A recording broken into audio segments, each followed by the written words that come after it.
Joanne Lee Cornish. Welcome to Muscle Talks podcast. How are you? Thank you, Steve. Great to be here. I'm doing great. I'm doing really well. We were just talking off air about the uncomfortable, the anxieties, and nothing good comes from what? Did you say nothing good comes from what?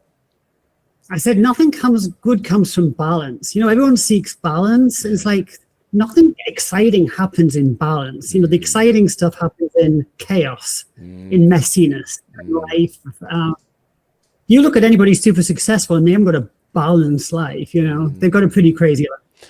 Yeah, like we said, I think I've come to realize, because I think as we get older, I'm kind of trying to search for balance, right? I'm kind of searching for it. And I see it around me. I see it around with some people. I go like, oh, that looks balanced. And then I go, oh, that looks balanced too. But their balance is literally, and please, people should be happy with anything they're doing, because it all ends up about happiness. It's about what makes you happy, right? What I do might not make people happy. But usually, they've got a great 9-to-5 job. It's a great 9-to-5.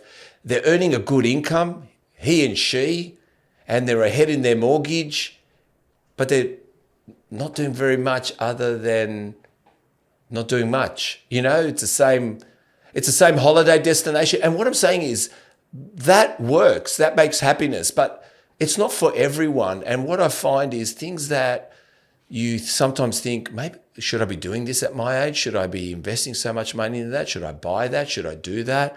Why am I moving here? Why am I still trying to, whatever it is, there's an element of uncertainty, anxiety, and sometimes loneliness in it. And I just... Sometimes loneliness. Yes. Yeah. I was always a bit envious. I left England. We can talk all about that. Yeah. And I had all of the friends I went to school and university with, they never moved within about 5 or 10 miles from where I'm from. They stayed right there. And they're crazy happy, super happy, and lived the life. And I was always a little bit envious that made me happy, or not that I wouldn't settle for that. Maybe I could have, but that was just never going to be me, But I have envy that, like, why couldn't that have worked for me, Because I was just like that. What if? There's something. I just never wanted to be the person who was like, what if? Or I should have done, shoulda. I just never wanted to be that person. Yeah. So I don't know. Go on. No, I'm just saying. So I don't know. It's whatever makes you happy. I knew at a young age that was never going to be it. I was always going to be thinking, well, I should have done that. What if I'd have done that? If I'd have done that. So always had itchy feet. Yeah, I kind of have decided. I've decided that I'm going guns blazing. That's all I'm going to do. I'm going to go guns blazing, right? And I'm not going to promise that my story is going to be better than anybody else's story, and that at the end of the day, I'm not going to be the most miserable bastard in a nursing home. I don't know. I could be the most miserable bastard in a nursing home, right? But what I do know is I just hope it's a good story. And at the end of the day, maybe not the most jumping, parachuting, nothing like that, but I'm just hoping that, because at the moment, or maybe it's just me, I have no regrets. And I'm talking about, I am not in a position to say that's because I'm in the position I'm in. I'm saying, I don't give a fuck. Even the worst things that have happened, let's go. Let's keep going. Where are we going now? Because I have sat back, I don't know if you do this, but I and maybe because I've got a podcast too, I listen to people and I just keep fucking hearing the same past stories, the same past guy that the mate that pissed him off. And do you remember when we went down the pub and we drank like this? And I go, how many times do we have to talk about? How many times do we have to talk about that pub? How many times do we have to talk about this? Like, it's just like, or because not happened after that point. Yeah, or like nothing else. Yeah, point. Yeah. Oh, there you go. And or they say, I could have bought that house. I could have bought that house. I could have bought that car. And then the car they drove, and I'm like, man, I go, fuck. It's kind of like, I don't know. I just can't go there. And maybe that's the thing. It's not, I just can't look in the rearview mirror that long or be in it too long. And also hang around it. I can't listen to it. I just can't. I go, I've got no time for that. Those stories are too much for me. Hey guys, Steve here. I hope you're enjoying the podcast. I don't want to take up too much more of your time. You know the drill. We'd love you to subscribe. We'd love you to hit the notification bell. Why? It gets us out there, allows us to go and get bigger, better, greater. We've already had some great guests, as you know, but we want to continue this. We want to continue this journey with you. So if you could, hit the subscribe button, hit the notification bell so you're notified each time we put up a new podcast. Thank you for allowing me to take you away from the podcast. Let's get back to it. If you look at anybody that's taken a few risks in their lives, you know, they've got some stories, and they're probably some strange stories, some weird stories, some, you know, but the people that have taken risks, they always have stories. And then if you haven't really got any stories to tell, apart from like, oh, down the pub, whatever, then you haven't really taken any risk, right? Not really any big chances, you know? The story comes from the people that have taken the risks, that they've made changes, they've done something not normal. And they're the people that you speak to. So true. You know, you speak to people who've taken risks, right? I'm guessing that people in your podcast, they've made changes in their life. They haven't just done the straight. All the people you talk to have done something, you know, different. Well, for them, a different path. Yeah. Well, they're different when they want to come on a podcast too, I guess, because they want to talk about it. Many don't want to even come on a podcast and talk because there's nothing to talk about really. But like I said, there's times where I get people like actually, I get angry when I've sat with them. Not with them. I'm angry with myself. Like they come over to visit and I go, fucking 2 hours I sat here listening about Barbara or listening about I can't do this anymore. And now I've learned to, like you have to, like there's different boundaries for everyone. You can't get rid of everybody. But I just know with invitations I go, what am I going to be listening to for the next 2 hours? I go, I'm busy. Because I just know I want to hang with them. I do. I want to hang with them. I just don't want to hang with the story.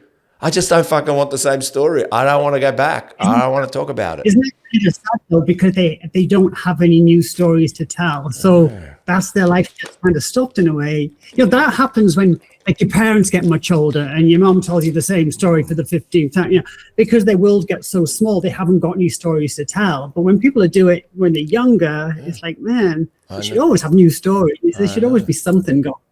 So talking about hypocrites that I'm going to be right now, you were born in Bellingham? Bellingham. Yeah, Bellingham. We're going back in the past. How hypocritical are we? I was born in Bellingham in the working class northeast of England. Sell it to us. Sell it to us. Okay. Probably the armpit of England. I believe it's actually where all the heroin comes in. I think that's what it's actually known. Go on. Yeah, exciting. People are probably going to be mad at me for saying that. But it is, I always say, like, I was born under a smokestack. So the big petrochemical industries were in that area. So the north of England. I was wondering what that glow was around you. I was going like, oh, she's glowing, Chris. She's glowing. The north of England is they always say the friendly north. Yes. Anybody from the north, and it's true, they're always real friendly. You go to a town or city in the north of England and people will take you in there. But it's the working class north, you know, so I was definitely from middle class, but an industrial, beautiful part of the country. But yeah, very different from where I ended up. Most definitely. Did you know you guys don't have a national holiday? England doesn't have a national holiday. Did you know that? There's no national holiday. There's no like, see, we've got Australia Day and America has, I think, like an Independence Day. You guys don't have a day, do you, in England? I'm just trying to think. We should. We need. No, you know why? No. You know why? Just why? Why? Because you guys invaded everywhere. This is true. You can't really say no one came and took over England. England took over everywhere else. So you know that's why you don't have a national day. I've never thought about that. Yes, that's very true. Very true. There you go. Something you didn't know that you're going to walk away from this podcast saying Steve is one of the smartest men I've ever met in my life. See that. I left England when I was 26. 26. So then I moved. 26. Then England. Sorry, 25. Yeah. Because I got a working visa for Australia, and you had to get the visa before you were 26. So I must have got it when I must have left at 25. Yeah, I think that's right. All right. So, but before then, you were a sporty kid. Yep. Track and field. I will.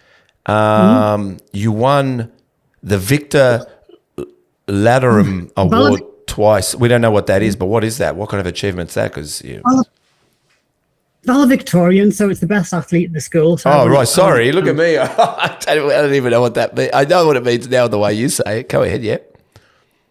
I probably put my spelling on that. So, It's yeah, we're not. spelling's wrong. So Spelling's wrong. Bloody check. Right. Should have checked that. When it shows that I actually wrote it. Very good. No, I love it. Yeah. ChatGPT would have fixed that for you. I'll always say, hey, on my written work, like if you see a spelling mistake, it's because I actually wrote it. We love spelling mistakes now because they're rare. I actually, because my eyesight. That and dashes. Want to get rid of dashes? We want dashes gone and spelling mistakes put in place. We want them back. It's very, very sound affection getting those old spelling mistakes. Well, just read anything that I write because I'm so blind. It's in everything. I never check it. So that was just to say that when I was at school, track and field was my thing, and I was really good. I was really good at high jump and sprinting to the point where I wasn't. It was weird that I didn't get to do any other sports. I remember playing hockey once, but I was always just told to go to the athletics track and practice. So I'd be there by myself, like running or jumping, and didn't really get to do as many of the other sports, which is weird thinking back that they did that, but that's what I did. Maybe there are certain people that need to play within a team. So they play soccer, rugby league, they play, whatever sport is a team sport. And there are those that like a tennis player, a golfer, or even track and field, you are banking on yourself. And it's kind of a lonely environment. But then again, it fits in well with bodybuilding, I guess, don't you think? Which is a lonely sport. Yeah, I must admit, the one time I remember playing hockey, I remember being really annoyed at another girl because she totally screwed up the game. And I was like, so yeah, I probably am better. And I guess maybe that's followed me through my life. From sports, that it's been up to me to always being self-employed. Maybe that's my MO, I guess. There's it's on YouTube. You can find it. I mean, I don't know what it's called. Steve Jobs calls it joining the dots. And if you go, and he explains how he got Apple, how he came to be the person that owns Apple or the product company. And it goes back to when he was at university. He was studying something and he hated it. And what he liked doing was writing. And there's a certain word for it where you have to write the letters perfectly. There's a certain way you write it. I just can't get the technical. Okay. You can study it at university. It's literally calligraphy or something like that. What's it called? It's called calligraphy. Calligraphy. I think that's what it's called. Calligraphy. So he went, and this is a smart guy now doing calligraphy, but he believes that shift to calligraphy got him to Apple because the letters, how it presents itself, the words, the size of the words, everything around a computer was that particular for him to get everything to be that particular. And that's the journey. So, but he's got to join the dots. And if you join the dots, sometimes going back, you'll find out why you're here today or why you're there. If you go and say, well, I remember that shift and this and that and that and this, and then you're supposed to be here. Sure. It's crazy when you think of the doors that you walked through that were just kind of at the time, and how they literally changed the trajectory of your life. I mean, the athletic stadium that I used to train at to the gym that I joined when I left the athletic stadium. That's the whole change of my life from joining that one gym. Everything. I mean, if I hadn't gone in that gym, everything would have been different. I mean, so many steps like that, or people that in your life, like if I hadn't met that, put this, it can be crazy. So around that time, you were encouraged to spend time also at the gym, at the athletic stadium, to strengthen your legs. I can still remember being about 14 years old. You were sitting in a horizontal leg press machine and noticing that my knees were wider than my shoulders. So whilst... No, my knees were bigger than my thighs. Oh, you see, well, there you go. There you go. No, I was looking at the leg press and I'm pushing out. Yes. And I don't know what I'm doing. They just sent me to this gym. Yes. You need to strengthen your legs. Nobody took me there. There was nobody in there. And no one trained you. And I'm pushing this. Yeah. No, it was just this gym in this athletic stadium. And the leg press, and I'm looking, I'm like, they had these knobbly knees and this little skinny thigh. I'm like, yeah, I guess that's why I'm here. I had this skinny legs. And that's my first memory of lifting a weight, being in that gym, that athletic stadium. So I was probably 14. I was probably 14. Like, isn't it, like I said, I mean, when we flick quickly to bodybuilding or gym training or anything, like, who actually even showed us anything there? I mean, they gave us equipment. Like, you went to the gym and there was a bench and dumbbells. Yeah. And there was an incline bench. Remember? And they were fixed incline benches. They were fixed. Yeah. Fixed incline, Yeah. fixed decline. Like, you didn't move them. There was just flat bench, fixed, and fixed equipment. And then they had some machines there and just a picture on the side of some body, and you tried to read the movements, and you just, I guess you just did it and believed it and felt it and just kept going until even today. Don't you think yourself, I even think myself, I mean, Dave Palumbo told me the lateral raise machine, that's, you can actually turn around, and if you bend over and put your seat in the right position, you can do your rear delts. Like, I mean, we're always learning every day, but it seems like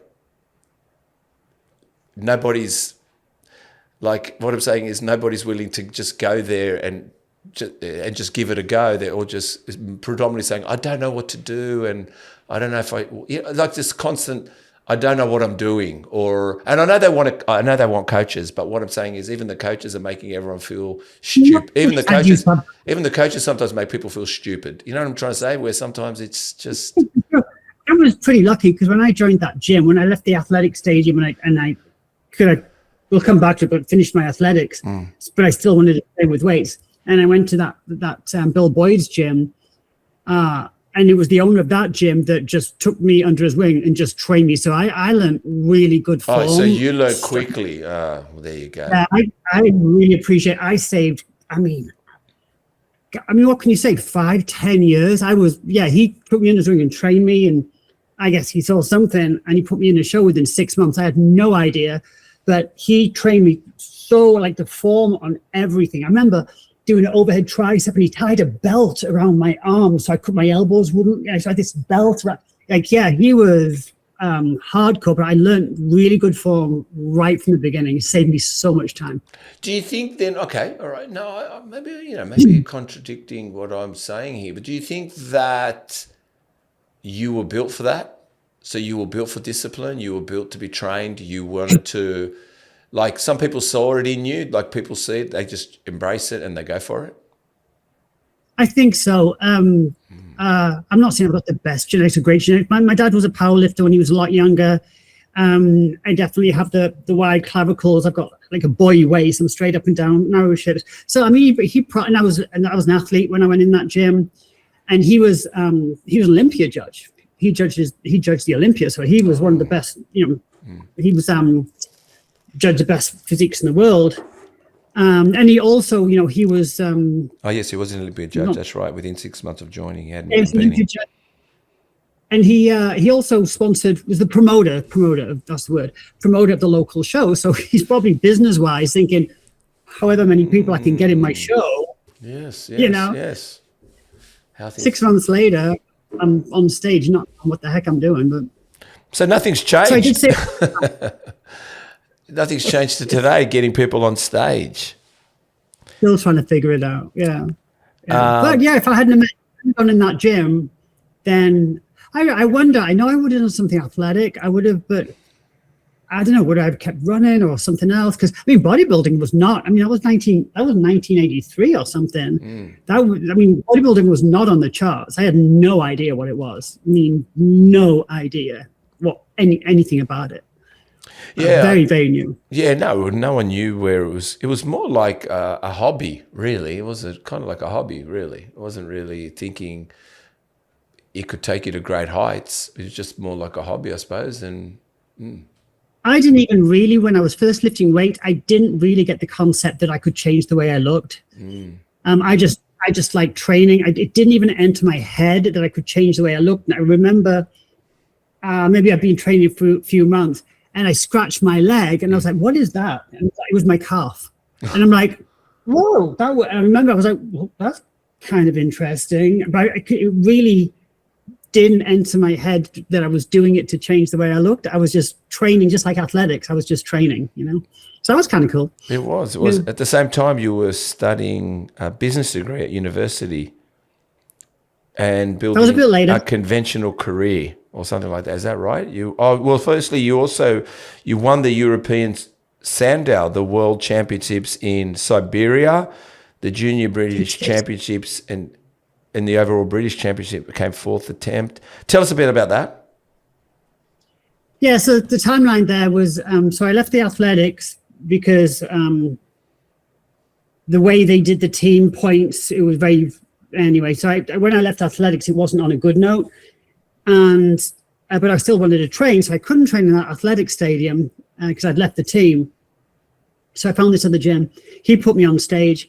I won. I think I was 17, and then I didn't really lose a show after that, which was kind of nice. I mean, I'm sure I did, but I won the Junior British at 19, I think I was, the under 21, and then winning all the local shows and stuff. Then I won it backward actually, because I won the World Championships in Siberia. Then I won the European Championships in Czechoslovakia, and then I lost the British. So it's like I was a world champion, but I lost the British. So then I had to go back. I think it was my 3rd or 4th attempt. I won the British Championship and the overall. And back in the day, only one person got the pro card. So that was the year, I got my pro card. But I'd been training at that point. So I was 24, I think, when I won the overall British, and I'd started when I was 17. But I won, honestly, just about everything. And then I turned pro and never won anything else again in my life, which is fine. But it was, you go to the top of one ladder. And then with bodybuilding, when you switch ladders and you go into the pros, that's a whole different. I don't think it's the case now because, the pros are it's so diluted. Now everyone's a pro. But back then, one person a year got the pro card, one guy, one girl. So when you went from an amateur ranks into the pro ranks, I mean, it was like going into a different sport. It was completely different, completely different. I don't think it's the same now because I think it's a little bit more diluted for whatever reason. Do you think that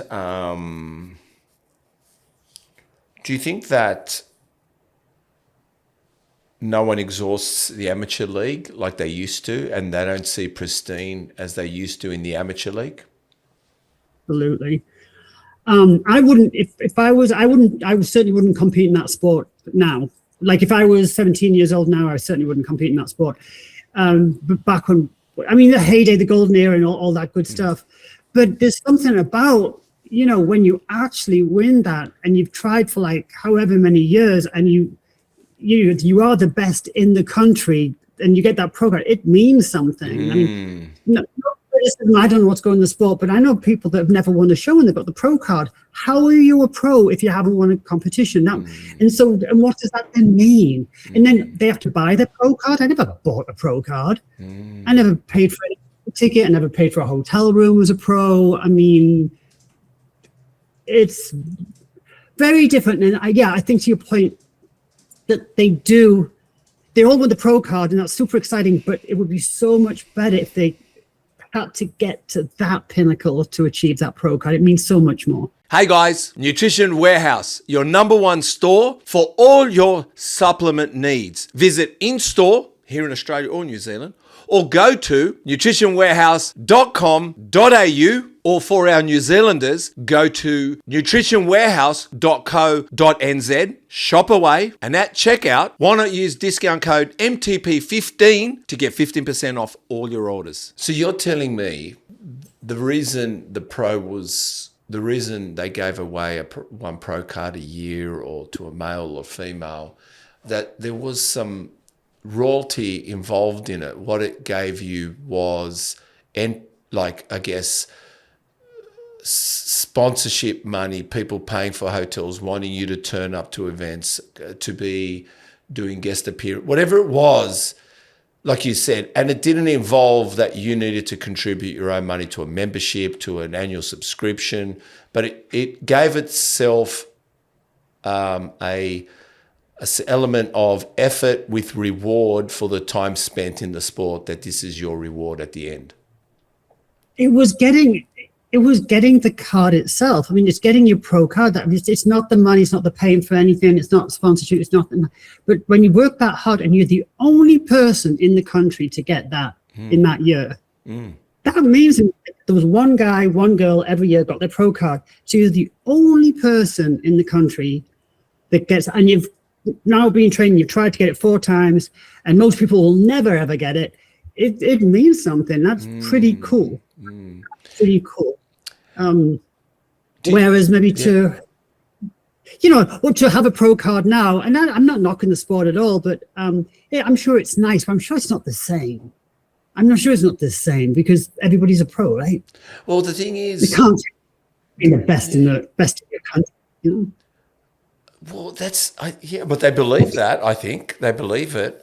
Look, they look pretty good, and they do look pretty good. They're pretty muscular, but I find that, like you said, I find that you're the best at the ladder, and then when you move to the next ladder, it all changes. But but the thing is, it all changes. It's kind of like what I'm hearing or understanding is the dedication needs to change. The attitude needs to change. The sacrifices need to change. Guess what? The drugs need to change. The coaches change. Everything changes. And sometimes you can't, and because of genetics, you can try everything you want, somehow you're just not going to win a pro show, or you're not even going to place in a position. And then you become oblivious in there. No one knows your name anymore and then you retire straight from the sport and you're using it as your social networks handle to be somehow to say that you're the greatest coach because you've got a pro card and you've got that at the end of your name. But in the end, your era and people that competed around that era, I knew, it seems like a few bodybuilders told me how they were even offered pro cards and they waited a little bit longer. They knew they'd get it. That was their goal, but they realized they hadn't won enough or taken on the amateur league where they were sponsored, where they had notoriety, and also where they knew they weren't yet ready to go to that next level of investment. But they did take it later, but a lot of them weren't scared to not go pro card yet. Well, I think Dorian's a good example of that. So when he lost the British, I forget the year now, and so Dorian would only compete once every 2 years. Yeah. He'd come out the shadow, and compete. And I believe, I know Dorian pretty well, but I think he didn't tell me this. I think I read this about him. But he waited to come back to do the British again because he knew what he had to be when he turned pro, when he went to the Night of Champions, and he knew he wasn't quite ready. So he didn't come back to the stage until he was ready for that. Yeah. So that's kind of what he's talking about. And was it Lee? But somebody else did that where they said they actually didn't compete for their pro card one year because they knew they didn't want to get their pro card at that level or wanted to be better than that. That's right. Was it Lee that did that? I don't know if I forget. I don't know. I don't want to. We're talking about Lee Priest, yeah. Yeah. I don't want to say, but I do know that he went to America without a pro card, and then I think gym menu. Someone called the Australian Federation and said, what the hell, how come this guy hasn't got a pro card yet, right? So think about it. They're not giving Lee Priest a pro card yet. And he said immediately, give this guy a pro card. Lee got a pro card in relation to, let's just say, he didn't need to win any more amateur comps. That's how good he was. That's how good he was, that they turned around and they went, when he came to America, they walked and saw him, I think, whichever gym it was, and they went, he doesn't have a pro card? And they went immediately on the phone and they said to the Australian Federation, grant this guy a pro card. And they just did immediately. So somehow, even sometimes in the past, maybe there was a tall poppy syndrome, people not wanting people to succeed. Maybe they were choosy on who they did or what they did. But kind of worked. I think he might compete for a different federation. I think that might have been what it was. Well, it was the IFBB, but like I said to you, Lee did want a pro card in the end. He did want one. He was competing. He was winning. He was blowing everyone out of the park. But even at that status, they still hadn't given that bloke a pro card yet. Think about it. Yeah. And then when he got to America, they went, what? He gets a pro card. And that was him, someone walking up to him, like I said, I guess, later in a gym saying, Lee Priest, you're a pro. And that was it. Went into the pro league. And the rest was history. He was top 6, I think top 5, maybe, you know what I'm trying to say? Yeah, no more of just action because, incredible physique in that age, Yeah. I think the pro hugely prestigious. And when I got that, so I'd finished my university, I had it, got the degree, and then I got my pro card. So I kind of got the 2 things that I needed. And that's when I left for Australia. So I knew I wanted to get my pro card. I already had the degree. So I wasn't going to leave England until I got my pro card. And so then when I got it, then it kind of freed me up to like, okay, now I can take a year off. Okay. Now I can go to Australia. And what was it about Australia? And tell us a little bit about your experience with Australia.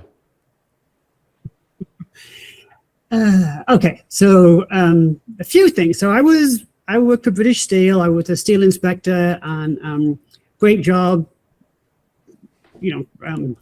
expense account, company car, company house, a really cushy deal. Mm-hmm.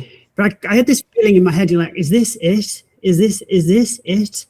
Do I with this, is this it? I'm just going to, this, and it was great, And so there was that one in my head, but then there was also a guy I was dating that I kind of really wanted to get rid of, and we just didn't seem to ever break up. And so, God, yes, this is the truth. So I was like, what is the farthest part on the planet I can get to get away from this? That's a big breakup. No joke. That's a big breakup. And if it didn't even work, and if you go through the globe from England, you come out in Australia, I'm like, that's where I'm going. All right, let's go to Australia. So then I booked the ticket, and I said to him, I'm leaving for Australia in 6 weeks. He's like, yeah, right. And I never mentioned it again until I left. And he was told. All right, so you got here. Was it what you thought, and how was the time here? Oh my God. So I had every intention of emigrating to Australia. I lived in Surfers Paradise. I lived in the Apollo apartments on the beach. Surfers Paradise. What year was that? What year was that, if you don't mind me asking? 91, 92. You know what? I used to go to the Gold Coast, how many times a year? I probably saw you. Did you go to Coco's and Melba's? Yeah. And Melba's? All the time. Yeah. Yeah. Oh, yeah. And I used to work in the nightclub that was Broad Beach. What was it called? In Broad Beach. Down that would have been. Yeah, the one just down. Yeah. What was it called? Not Cocktails and Dreams. Fortunes. So there was a casino in the. Yeah, it was. The nightclub in the casino was called Fortunes. Okay, so I worked there. Yeah. Did you work the bar? So that's where I. Yeah, I worked in the bar, worked by the front desk. Yeah. So there was a nightclub and there was a strip club next door, right? Yeah. There was a strip club and there was a nightclub and they were next door. There were 2 different doors to go in. But yeah, so then it was, I believe it was called Coco's. And it was probably Coco's. I think it was like Coco's bar. I think it was Coco's in Broad Beach. Yeah. It was Coco's. Oh my God. There you go. I would have definitely I would have spoken to you, that's for sure, knowing me. But but I used to go to the Gold Coast from 19 from the 90s till late 90s. I used to go like so many times a year. I was going to move there as well because I loved going so much because I was from Sydney. And yeah, I used to stay in Cavill Avenue at Top of the Mark. There was a place called Top of the Mark in Cavill Avenue there. Gosh, I totally know what you mean. Yeah. Yeah. Crazy. Yes. How crazy is that? Maybe, yes. Never know. We might have had a dance. You never know. So yeah, I worked there. So I had a working visa. So England, Australia had that agreement. And then but I had every intention, because back then the point system was, if you had a degree, which I did, if you'd worked 3 years in the experience of your degree, which I did, and if you were under 30, you got the maximum points to emigrate. So I had all of that. Mm-hmm. So I had all the paperwork, but then I spoke to an attorney in Australia, and they just said, don't overstay your visa here. Don't go back to England and apply from England. It looks better. Don't apply when you're in the country. Go back. So I had all the paperwork, and I was going back to England, and I had every intention of coming back. But instead, you went to America. But instead, so the plane, it's a long way back to England. You have to stop. So I had and my flight That's went right. back to LA. You actually didn't go back.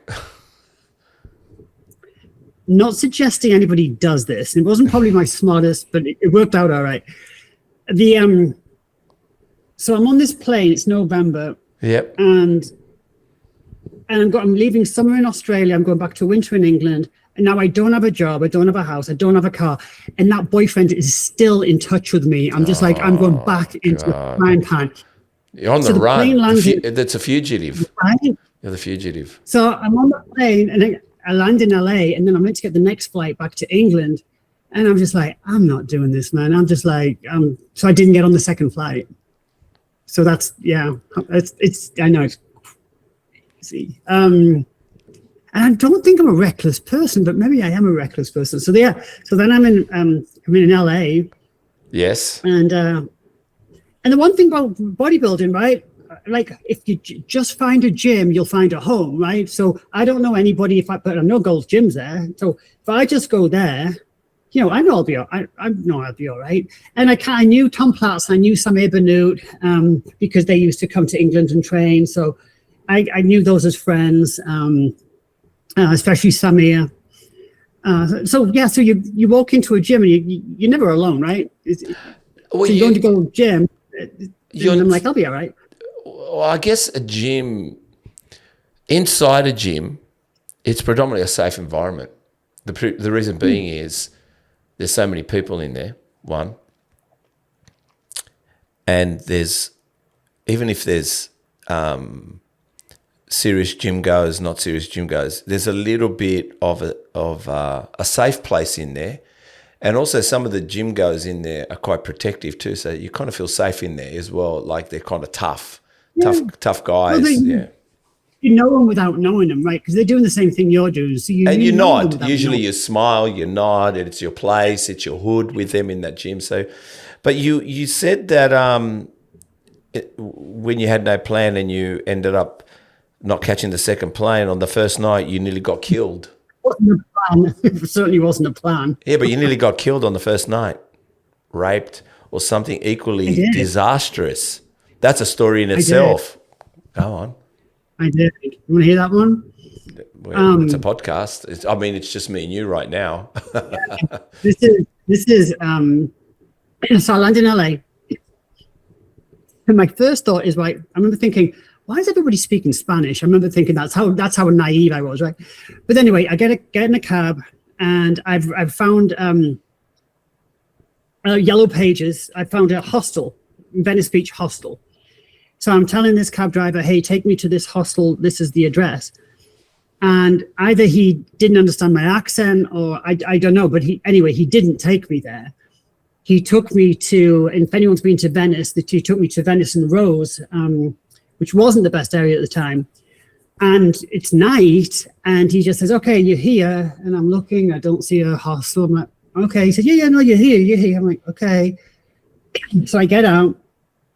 It's dark, and he drives off, and I'm like, I have no idea where I am. There's no hostel here. And this guy, excuse me, Then I look, and there's it's now a Whole Foods. Go figure. It was not a Whole Foods back then. I think it was a Big Lots. But I see like a few guys spaced out, stood against a wall, and I'm like, I know a drug dealer when I see a drug dealer. I'm like, oh, okay, all right. It's dark. These guys are, and then one of them comes. I'm like, okay, that doesn't bother me. This guy comes up to me and he's like, hey, can I help you? I'm like, man, I'm just. There's a payphone, so he's standing by this payphone on the wall, and I'm like, I don't know who I am. I'm trying to find this hostel. He's like, oh my gosh, give me that. I'll call them for you. You know, I'll call this hostel for you or something. I'm like, okay, to see if they've got a room or something. I don't know. So I don't realize, because I haven't got any money. I haven't changed any money. I haven't got any quarters to put in the phone. And he said, no, I got you. Well, I don't realize, but it's a 1-800 number, so it's a free number, but I don't realize that that's a free number. So I think he's doing me a favor and getting this call. So I get the call and he's like, hey, have you got a room? Yeah, totally. Okay, I'll get on my way. So I put the phone down. I'm like, thank you so much for that. And he's like, oh, he said, you happy? I'm like, pretty happy. And he's like, you want to make me happy? And I'm like, oh no. And I'm like, okay. And I'm kind of hesitant. This is like out of a movie, I swear to God. And at that moment, this cab comes up. And in LA, nobody hails a cab. It's not like New York. I'm next to this big parking lot, and this cab comes up. And it's like the door opens, and the cab driver's like, get in. And I'm looking at this guy, and I'm looking at the cab. I don't know how the cab's arrived. The guy's so I get in the cab, and he just starts driving. Anyway, he takes me to the hostel, and I'm like, oh my gosh. I said, what do I owe you? He said, nothing, just don't ever do that again. Wow. And that was like my first 2 hours in LA. Wow. How did that happen? How there's certain people in this world, especially cabbies. I could have been robbed. Yeah. I don't know. I had everything I had on my back. Everything I had on my back. He's like, you want to make me happy? You happy? You want to make me happy? I'm like, okay.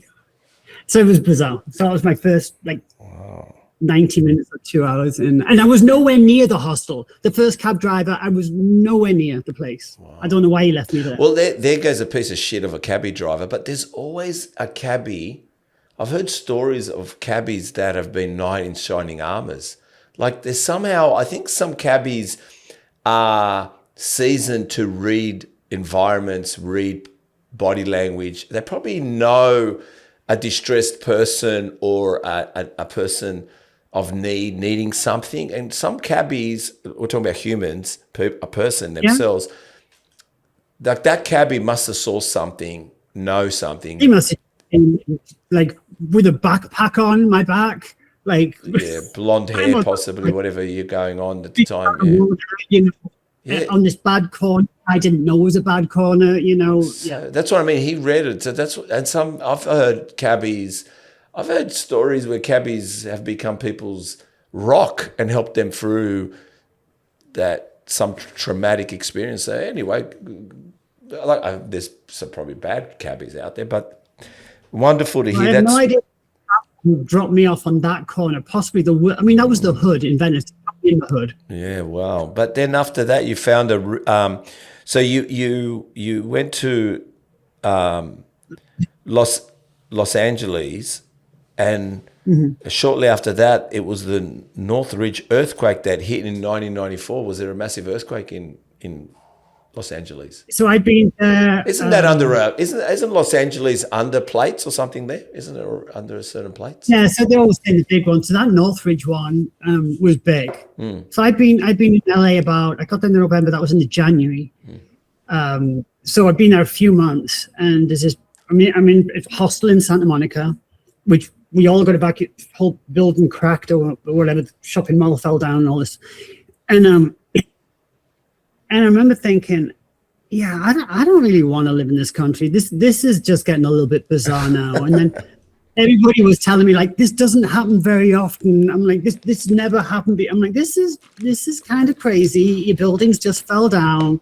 There's a curfew. There's all this looting. Like this is not really Not fun. Yeah. And I actually had at the time. Yeah. Sorry, at the time, my roommate from Australia was visiting me, and they literally left straight away. They didn't even stay. They left. They got on the plane and like, I am. Yeah. You know what is it about Spanish in America? My daughter's currently just got to Long Island, and she's a performing artist, so she's going to be doing something over there in America. But she told me how everyone, she's in New York, but how much people speak Spanish in America. What is it with Spanish in America? Really, right next to Mexico. Is that what it is? Just proximity. It's proximity. Yeah, just proximity. Yeah, and I guess. Well, And why do they call places like Mexico and sometimes the Colombian, Brazilian states South America type areas? Why is America involved in all that? I'm thinking to myself. why is it called America? Yeah. Well, why they call America places called... South America, and South America usually means Latinos. Huh? I mean, really, we should be called Northern Mexico, right? Because California was owned by Mexico. So really, California should really be called Northern Mexico instead of like South America. Really? There you go. So it should be Northern Mexico. Mexico stole that land or something like that. When did that happen? Oh gosh, you'd have to look that up. I don't know. Sorry. God, I thought I was going to get a history lesson right now. So after you found a roommate, moved into Venice Boulevard, and it seemed to be where all the bodybuilders live, no matter where I moved. Lee Priest somehow ended up being your neighbor. And at one point, you were neighbors with also Paul Dillette, Lee, and Chris Cormier. Flex Wheeler and Rico McCulloch seemed to be always around at the time. So there's Venice Boulevard, very close to Gold's Gym. Yeah. And it's a lot of apartment buildings on it.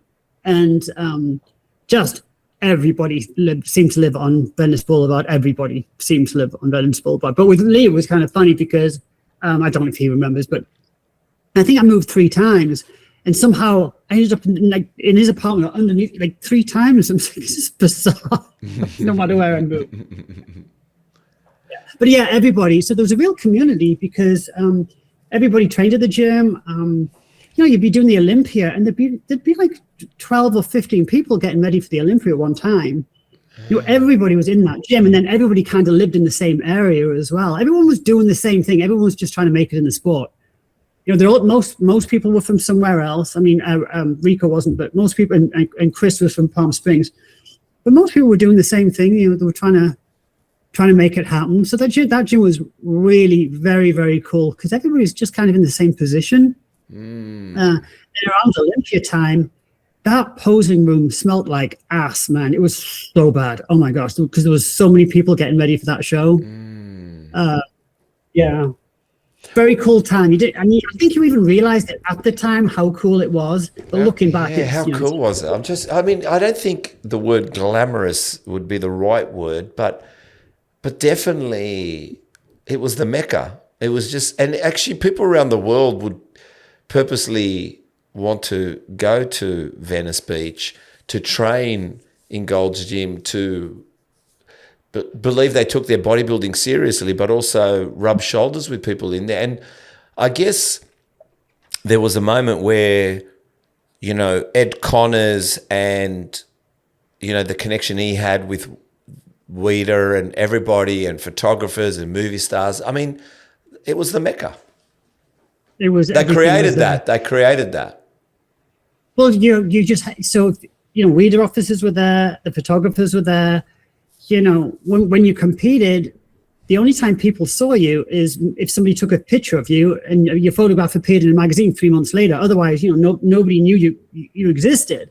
So, the photographers were there. So there was always the photo shoots going on in Venice. After the Olympia, everybody went to Venice to get their photo shoots. So that was, if you were going to make it, if you really want to make, you really had to get to Venice because you had to get in those magazines. And there was obviously no social media, but you had to be there for the Bill Dobbins or the David Paul or Ralph DeHaan and Jim Mentler and all those amazing photographers back in the day. And Ed Connors, yeah, I mean, he helped. Have you read his book? It's fascinating. He helped so many people. So many people that stayed with him, and he would give him a car and helped him out and got him photo shoots and got him contracts. I mean, that gym and Ed and Tim Kimber and Pete, I mean, they've changed a lot of lives. I mean, my life would not be the same without Gold's Gym Venice. Not at all. I wouldn't have stayed in LA, or maybe, I don't know. But and it's changed a lot now. It's kind of sad to see it now. It's very different now. But at the time, I mean, it changed people's lives. And people like Ed Connors, changed people's lives. But isn't it that those characters, those photographers, those personalities have been washed away by social media, and now it's influencers that aren't influencing, they're just influencers, where these guys were influencing a sport. They were true, not influencers, they influenced what was going on. Ed Connors would give away accommodation, like you said, cars, free memberships, because he knew they would draw cards to his gym. There was always the marketing side, but he just knew, and he would just help. He just helped. He would call, like sometimes these guys wouldn't have he offered, the photographers had the gym to facilitate photo shoots. Weeda, from what I know, appreciated him, that the phone call would come through and say, yeah, I've got this bodybuilder in here, I think you should look at him. So it was that kind of stuff that worked the network, but now it's just washed away You have to be in Venice.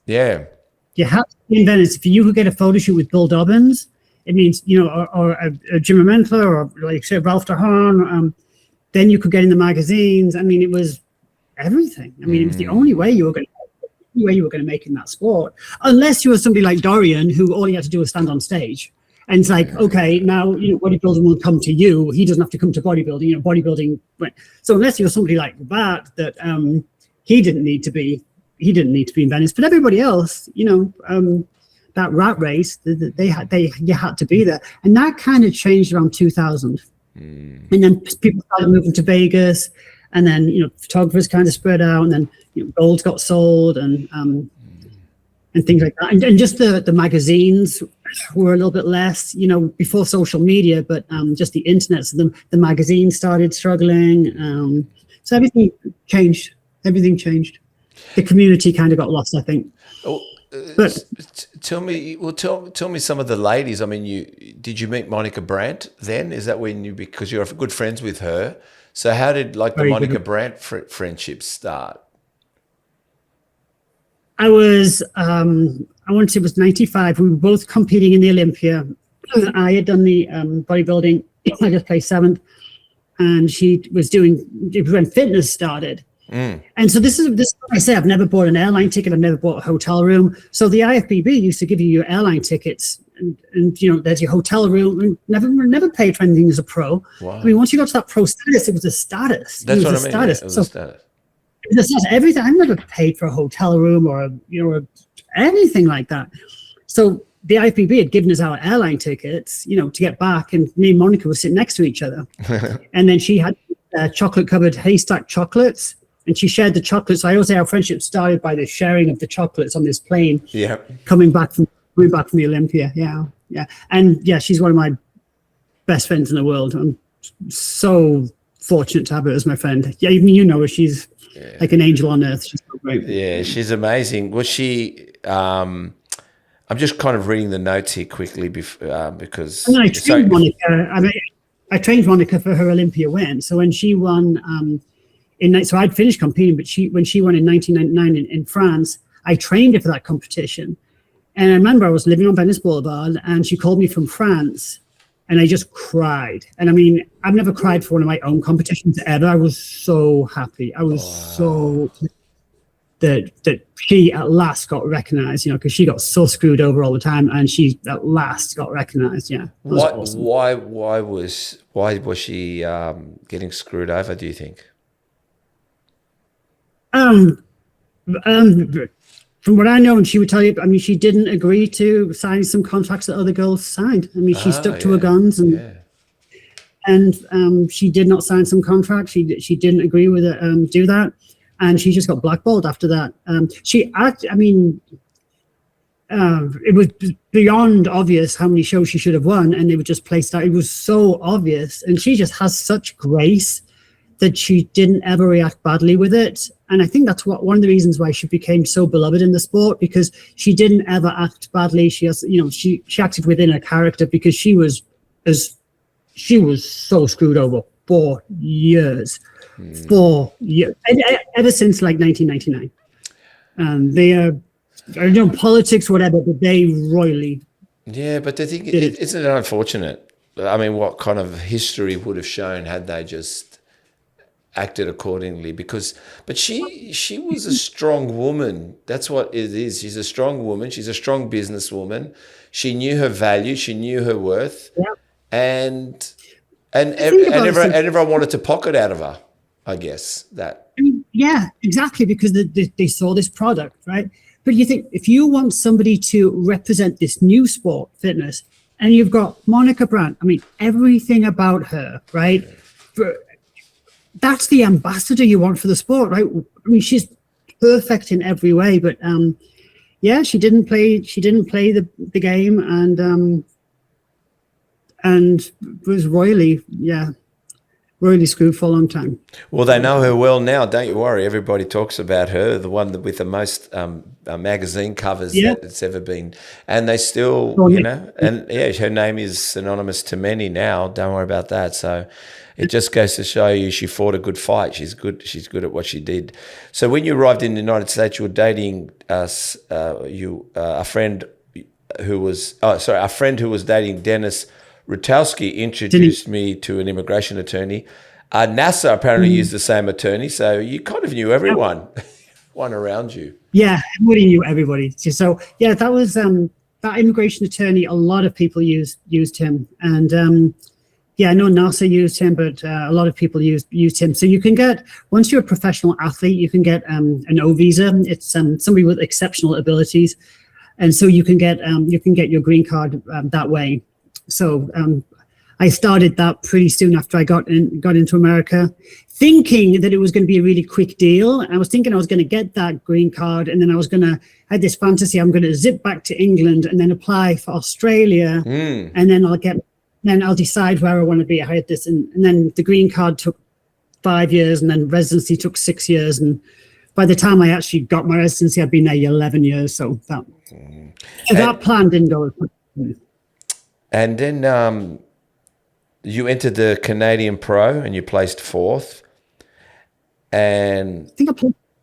Yeah. That was my first pro show. Fifth. Sorry, you placed fifth. Yeah. Yes. And then at the time you owned a futon and a $700 car. And then you compete at futon. I had a futon too. That was the big thing back then. Remember that futon bed? It was that furniture. What was that? It was the only piece of furniture I owned. I had a futon. That was it. It was a bloody heavy piece of bloody mattress. Let me tell you, the futon was heavy, but I slept well with that when I had it. You competed with Jane Tanner in the Arnold Classic. Jan Tanner. And you placed 5th at the Arnold, which qualified you for the Olympia in 1995, correct? How was that? Yeah.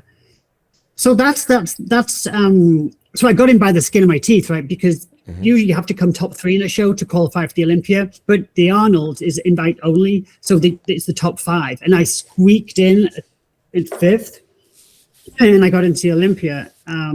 So that's a whole other thing, getting your pro card's one thing, and then you're a pro, but to get to the Olympia stage, I mean, I think at that point there'd only been 132 ladies on the Olympia stage, because there's one class, just bodybuilding. So that. And if I'd had a goal, and I don't really think I did, that was my goal. That was the epitome for me. I got on the Olympia stage. I didn't really have this crazy desire to win it, which sounds strange, but I really didn't. I just felt like if you win it, that's a lot of pressure. That's a lot. But just to get to that Olympia stage. So once I did that, I was kind of happy. I was kind of happy. I was also a little bit disillusioned with the sport, and so once I did 95, I was kind of good. I was kind of done, but I had to keep competing because of my green card, and I was contracted, so I had to compete. But mainly while my residency and everything was going through, my green card, I was, getting that because I was a professional athlete, so I had to compete. But I was kind of done after that. Well, you loved the 1996 Olympia. The girls were amazing. The experience was next level. Unfortunately, I always seemed to end up standing next to Kim Kazowski. Yeah, which didn't do you any favors.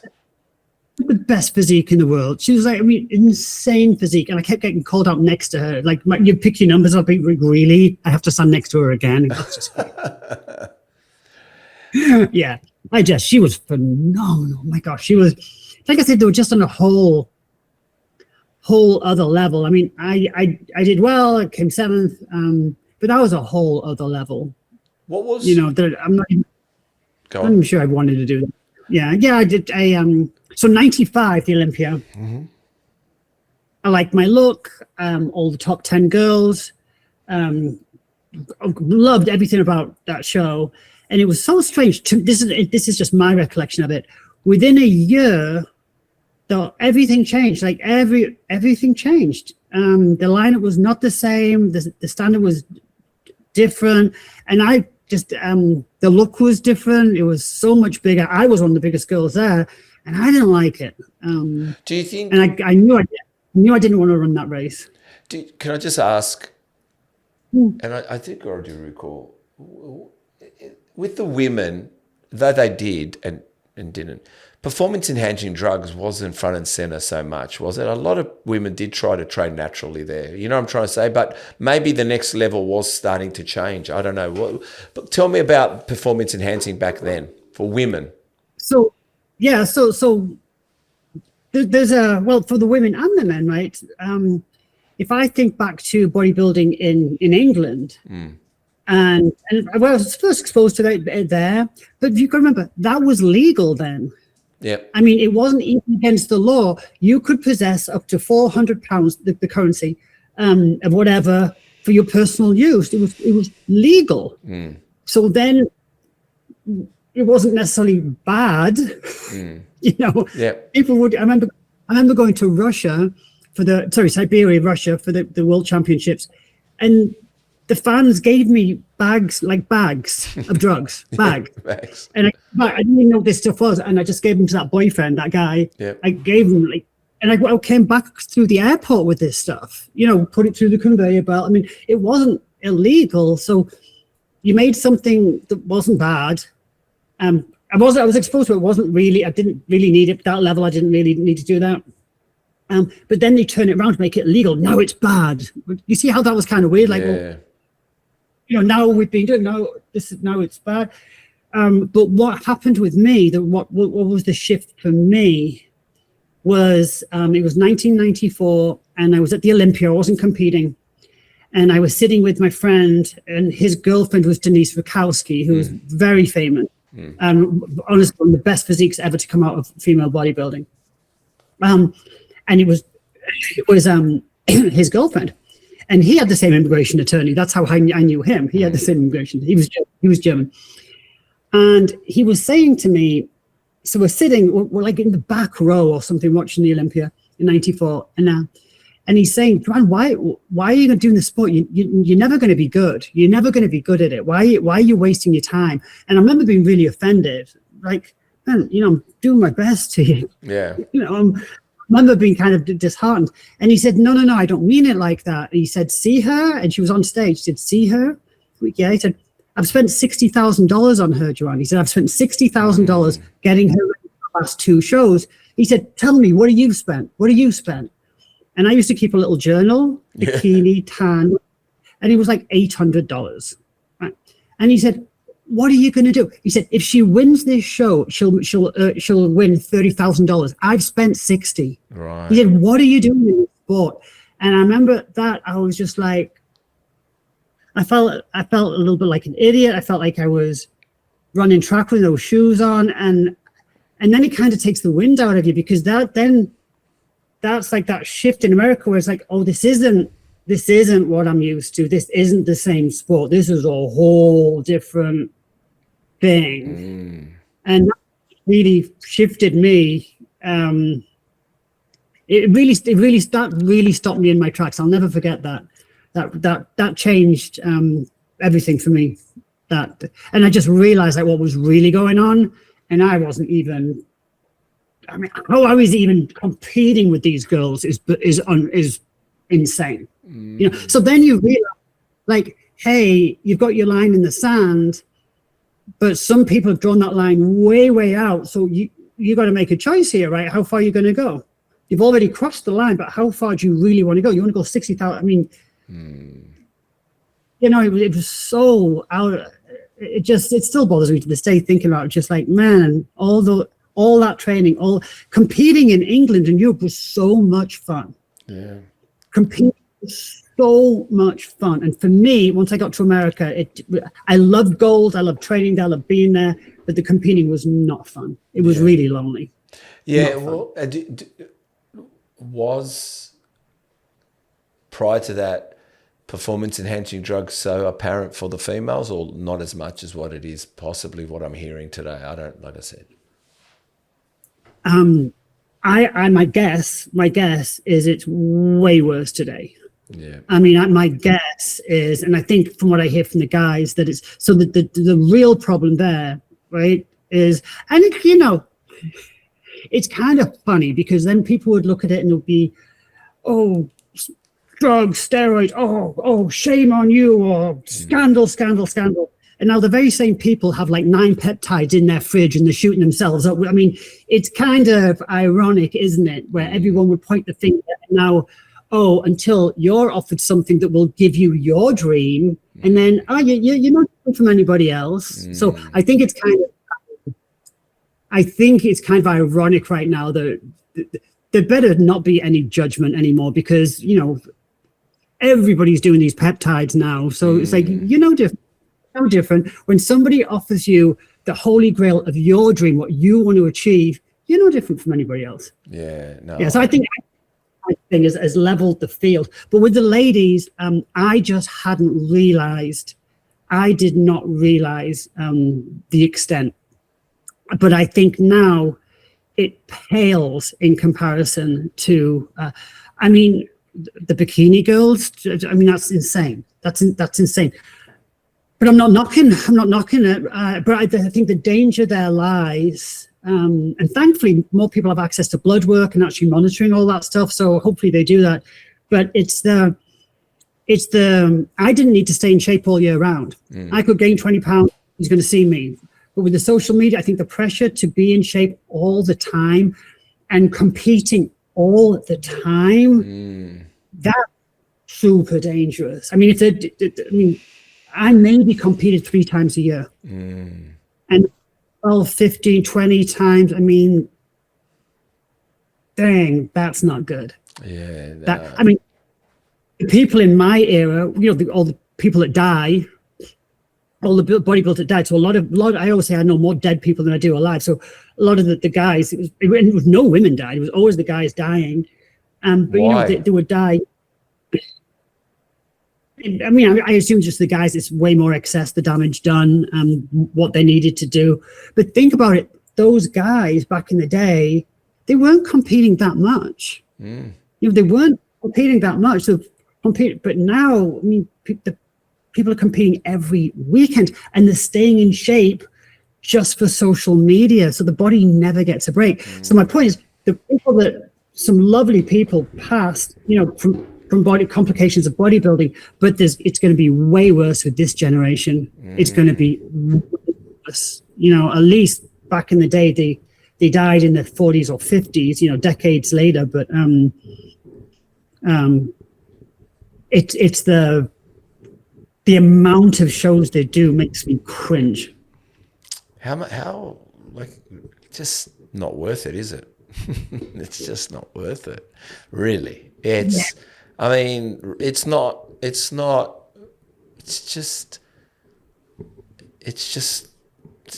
not worth it. Yeah.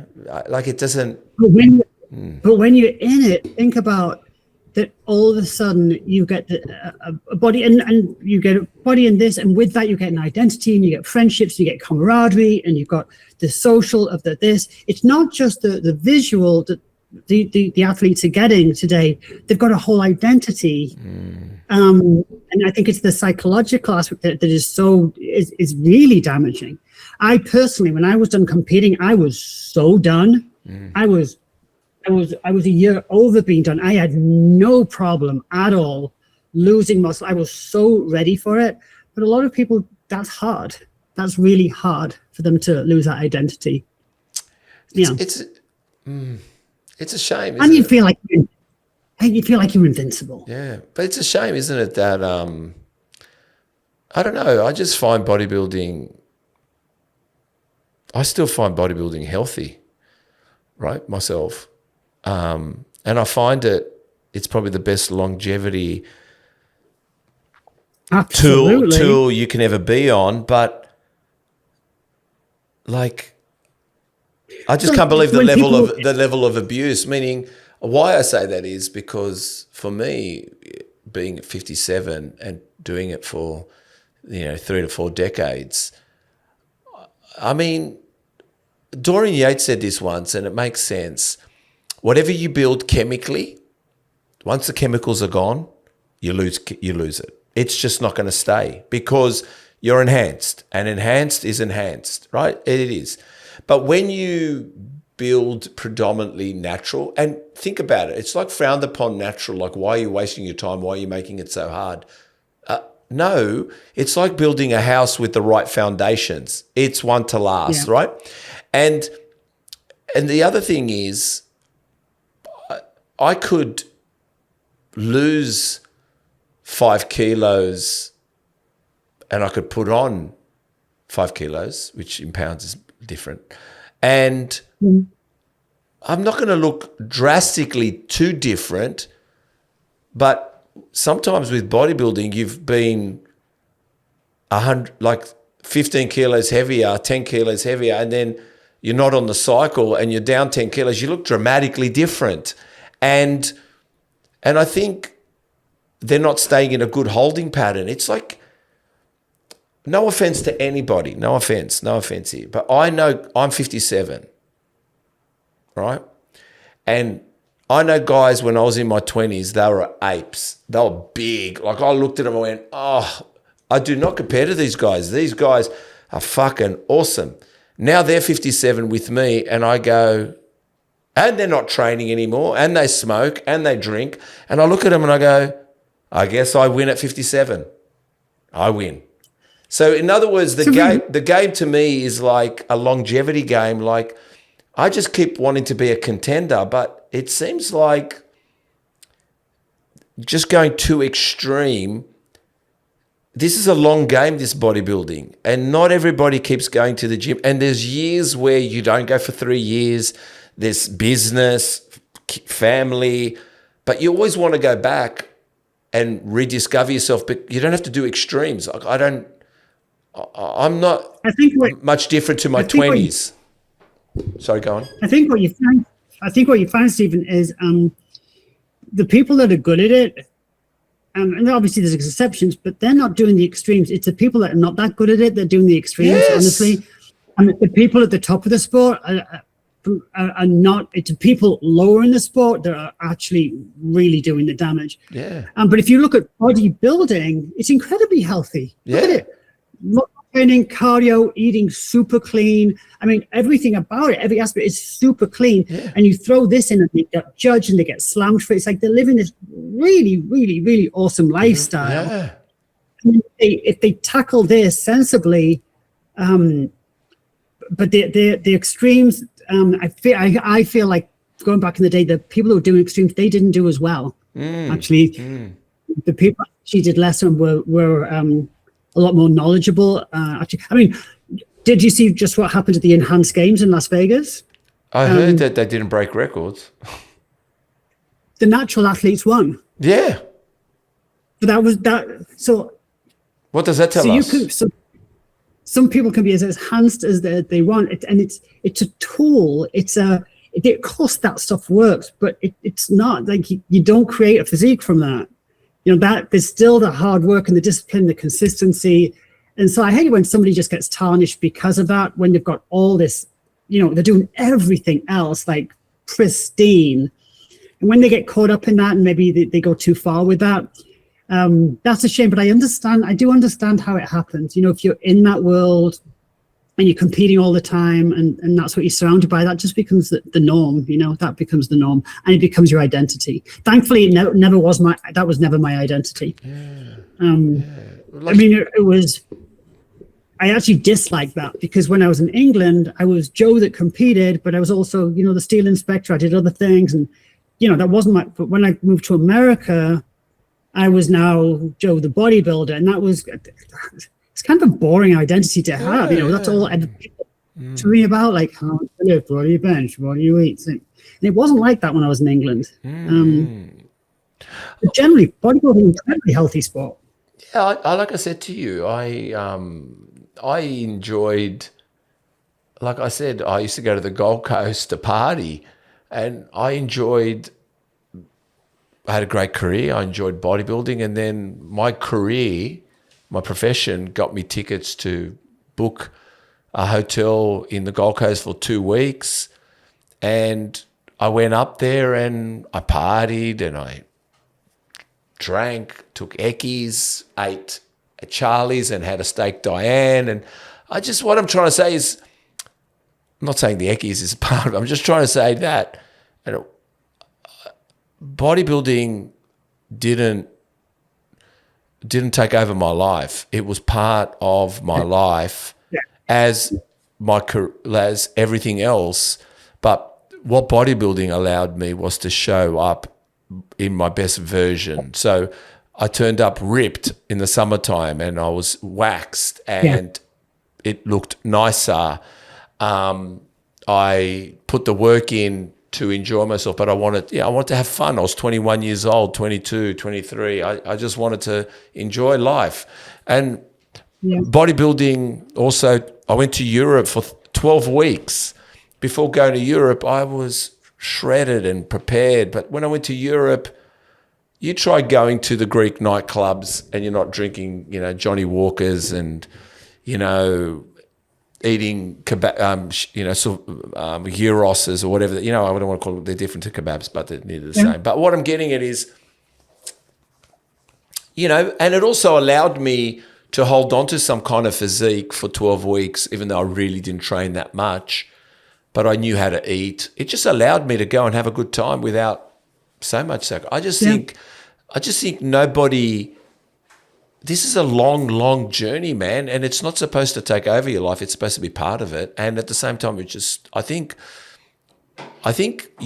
personally think as well, use it as vanity. Use it as the best version you can be. Don't just use it for stage and for some sort of recognition to, use it to look good in a dress, look good in a suit, look good in a set of jeans, to look good on your Harley Davidson, to look nice in your sports car. It's what's supposed to be. It's supposed to make your life better.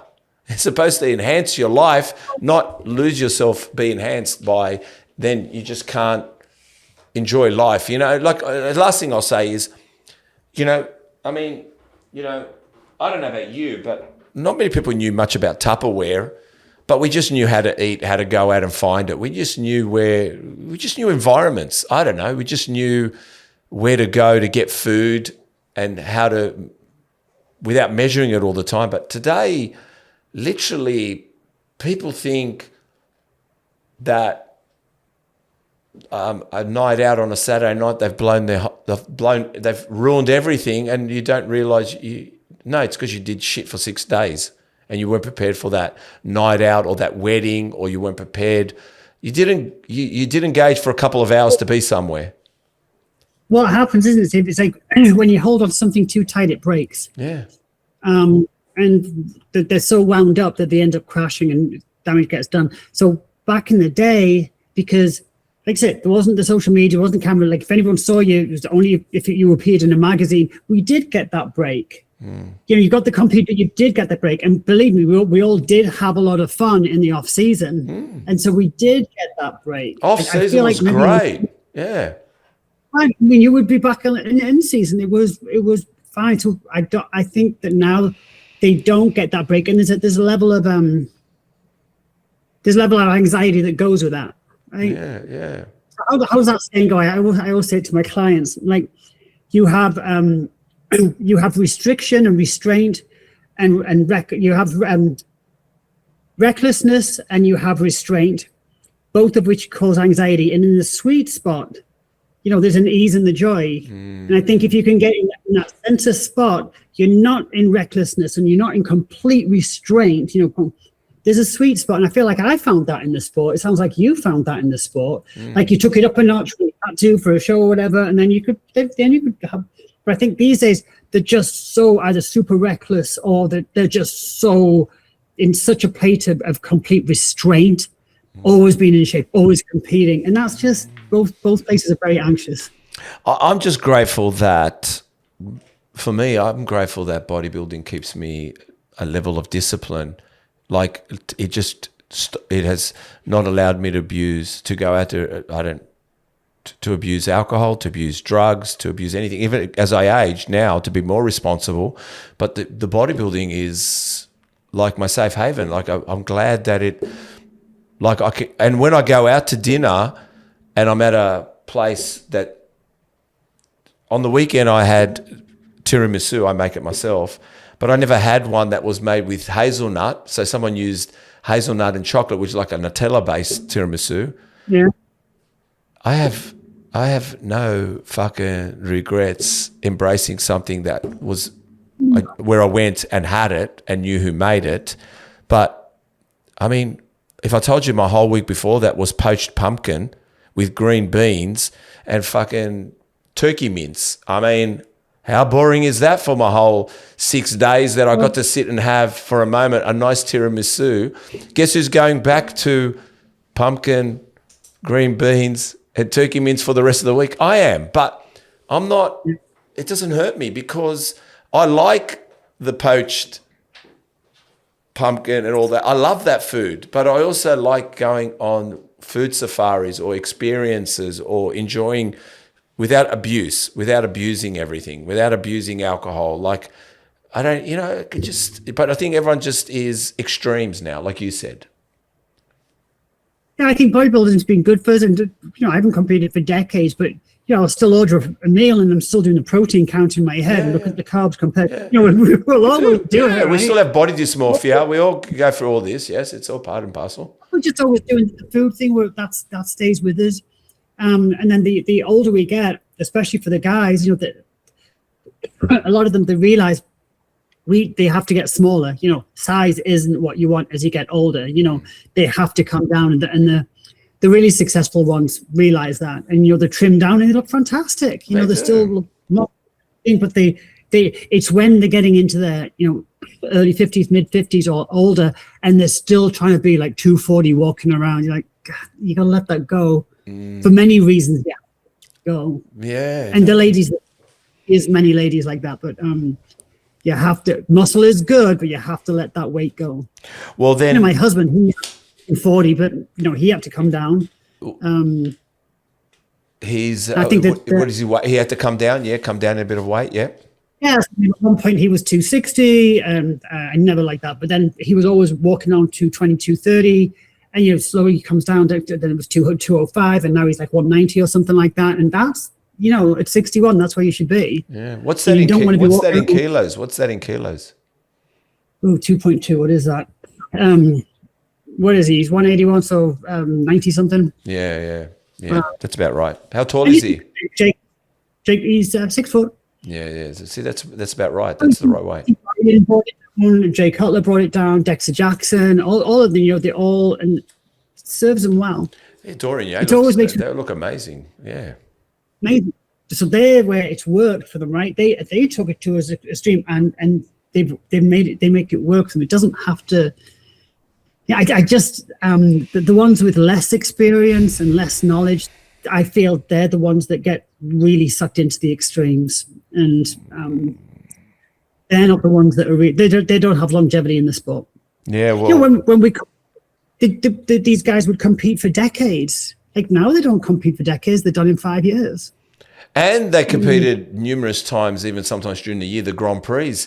Look, I found in the past, from what I see you guys in the past, the 90s, it just seemed like one big airline ticket around the world, like competing in Amsterdam, competing in Hungary, competing in Germany, competing in, I said to Chris Cormier, was this an excuse for you to go traveling?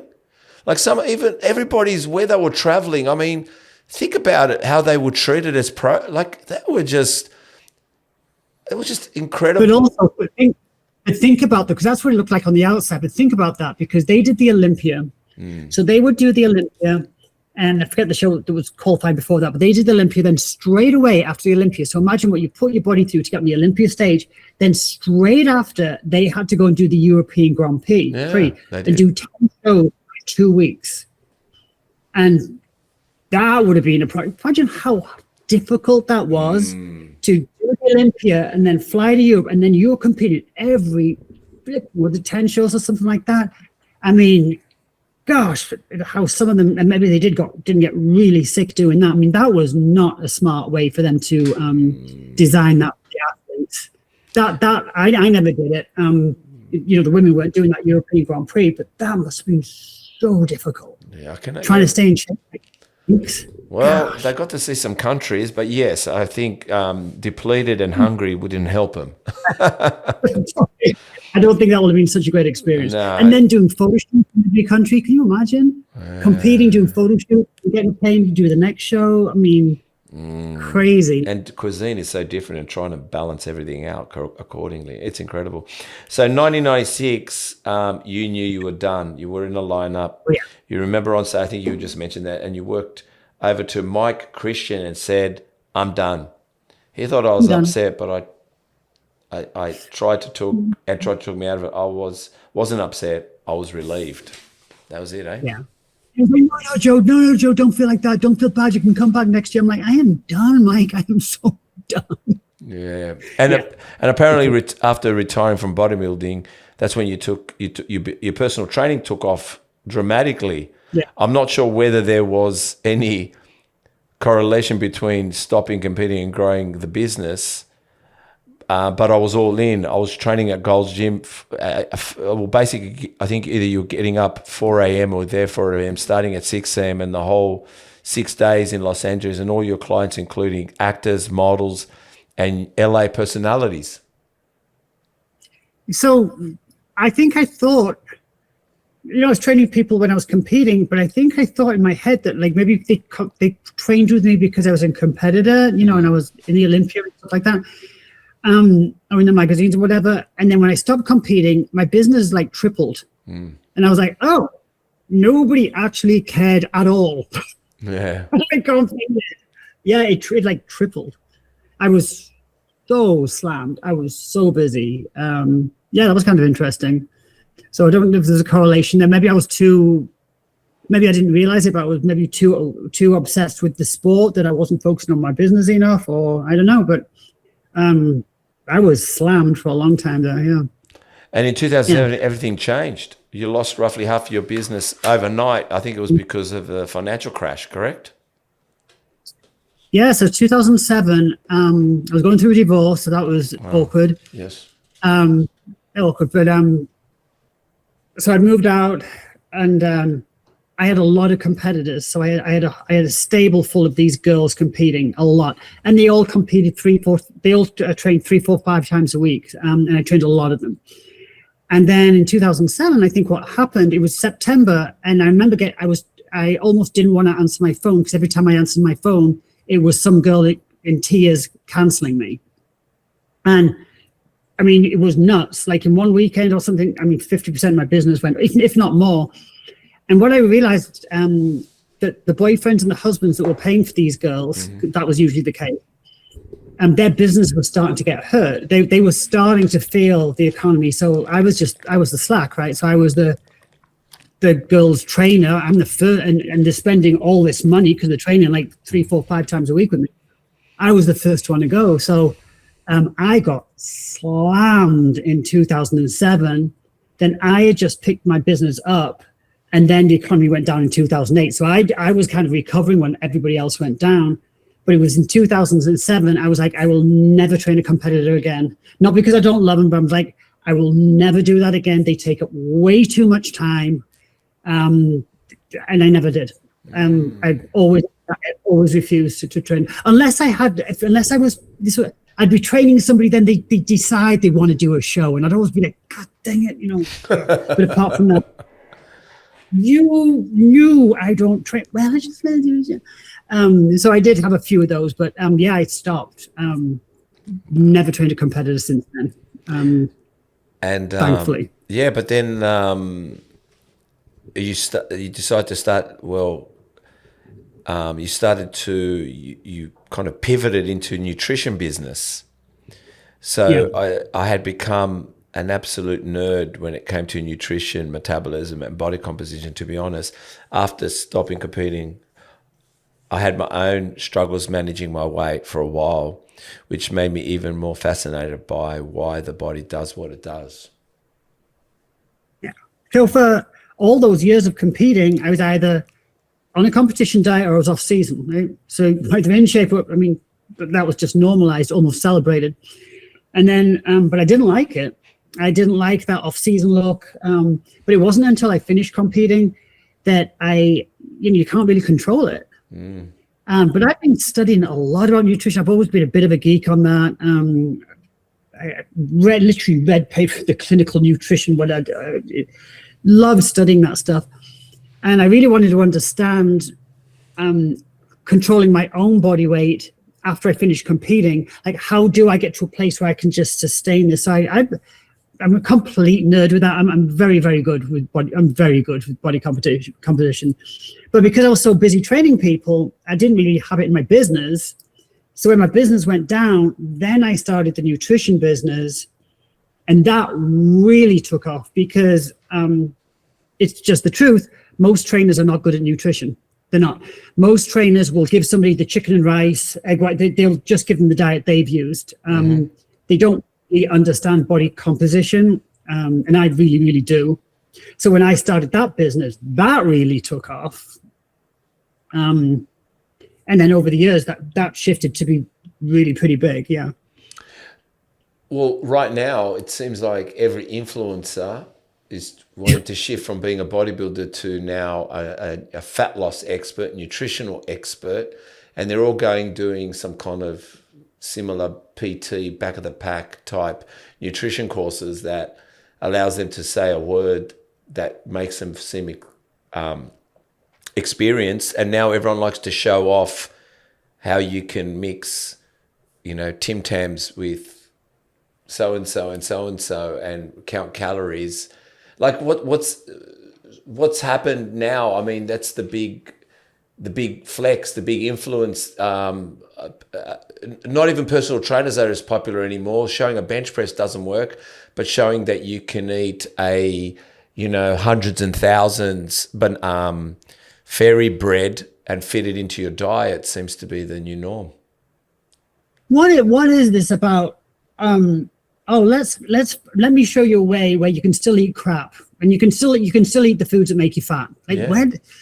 No, there's a discipline that comes with food, but once you understand it, like I really know body composition. I mean, I've got 7 programs on it. I really know body composition, not just weight loss, not just muscle gain. And I can explain every single thing, and what I found in my coaching is when I coached like that, so I gave up. I didn't just write diets. I coached people with the information.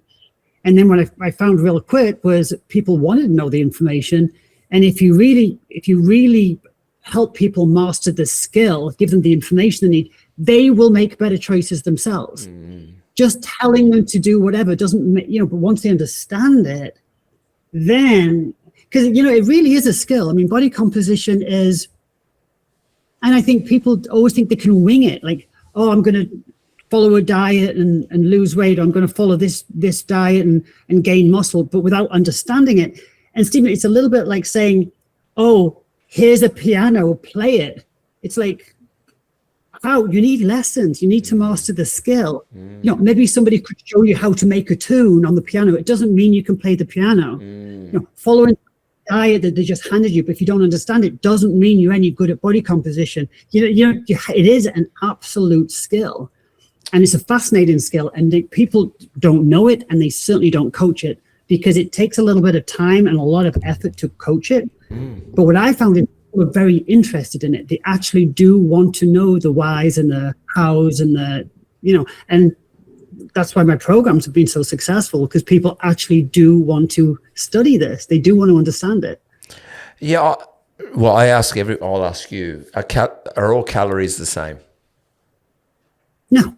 No, the way they're talking now, calories are all the same. And I'll just, because I do want to hear what you're going to say, and I want to let it go for a while. But for me, what I've realized, and I was fighting the calorie thing. I was fighting it, meaning with people and counting calories.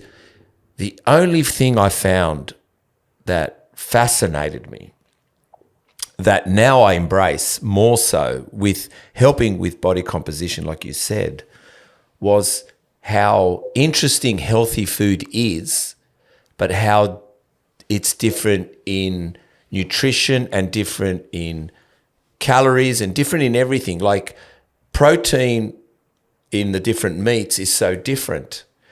Carbohydrates in the different vegetables is so different, and in fruits. And once you discover that, you really go on a beautiful, magical, healthy journey. Because I don't need to count those calories in that tiramisu I had on the weekend, because I'm having a fucking ball. I don't want to know. I don't want to even know the burger. I don't even want to know the barek I had over the weekend. I don't want to know what those calories are. What I want to know is the food I eat every day, the food I like to consume and study it. That is worth the knowledge in itself, because I don't need to know what McDonald's is in calorie counting to fit it in my day, because I don't want it in my day. And I think this is the thing. Everyone's trying to make it fit in their day. Then you don't have no discipline. Go on. People want to do what they want and not is what is necessary. Yeah. People want to do what they want and not do what is necessary. People need to grow up. Yeah, that's right. So they're trying to make, I want to eat McDonald's because you want it, right? But it's not what's necessary. So that's where you split people apart. You'll always get the people chasing, I want to do what I want, and they will just spin and they will spin and they will spin and they'll just be, and you only get the people to do actually what's necessary, like you, and then occasionally they have something fun and they don't care, and they get back to doing what is necessary they actually enjoy. But there's this whole, if I see one more cottage cheese recipe and all that, like, How many tiramisu cottage cheeses can you make? Or, you're right. Actually, Monica always says I should get a t-shirt that says "Just eat the damn cake," because I always say that, just eat the damn cake. Just like his birthday, eat the cake. Eat the fucking cake. Eat the damn cake. Let's eat the cake. Like, what are you doing? Like, and I found that you can, because you've done the work. You can. Well, if you know how body composition works, you know that it stops lipolysis for a little moment, and then you go back into lipolysis, which is fat breakdown. So once you actually understand that, it's like it's a temporary state. It's gone. And not only that, sometimes your body needs a moment because it gets complacent. Sometimes you need to shift your diet into something a little bit different. You know what I mean? Like whatever it is, I just find that nobody wants the discipline. That's one. Two, fat loss is, you got to be very careful, because you could lose a lot of weight and look like you fucking aged. I've seen people that have lost weight dramatically, and I think you look like you've aged 10 years because you've lost weight dramatically. And I think they haven't allowed muscle, skin, just the whole, your face, just everything to keep up with a slow burning fat loss program that takes, maybe it's going to take you not just 6 months, but it could take you 18 months, but we're going to get you to 6 months, which takes you to the next phase. Well, this whole thing that, we're in a different arena now, right? With the weight loss medications, we're in a whole different place now. There's no going back. But I think what people have to understand there is like, muscle is not going to hang around, and doing your little 4 sets of 12 is not going to build. And building muscle is an absolute skill as well. It is a skill. And I think too often people think that, well, I go to the gym 3 times a week, I do my 4 sets. That ain't going to do it. We know that's not going to do it. If you actually want to preserve those fast twitch muscle fibers, the way people are training won't do it. And I just can't get that protein in. Well, okay, then you will lose muscle. Oh, but that is the reality. There is no getting around that. If you don't eat the protein, you can eat the carbs. I don't care if you're shoveling it in your face. I don't care if you're re-vomiting it and re-swallowing it. It's doing what is necessary, and people don't seem to want to do what is necessary. And then they complain about the results. And then then they take the weight loss, they lose all this muscle, and they're all mad about it. It's like, you didn't do what is necessary. And like I said, and also discovery along the way. The time allows you to reflect and perfect and, balance things in and out. And like I said to you, I think anything you want quick doesn't work. I think we all know that, even financially. Like we can all go to the casino. There's a red and black. You've got 50% chance to throw all your money down, and you either get it or lose it straight away. Like sometimes everything is about, I don't know about you, but at 57, I'm still astounded what bodybuilding teaches me. Not just, I mean, Dave Palumbo taught me a move. I mean, I'm loving it at the gym. So it's so much fun. Revisiting a move that I was complacent about and didn't bring in.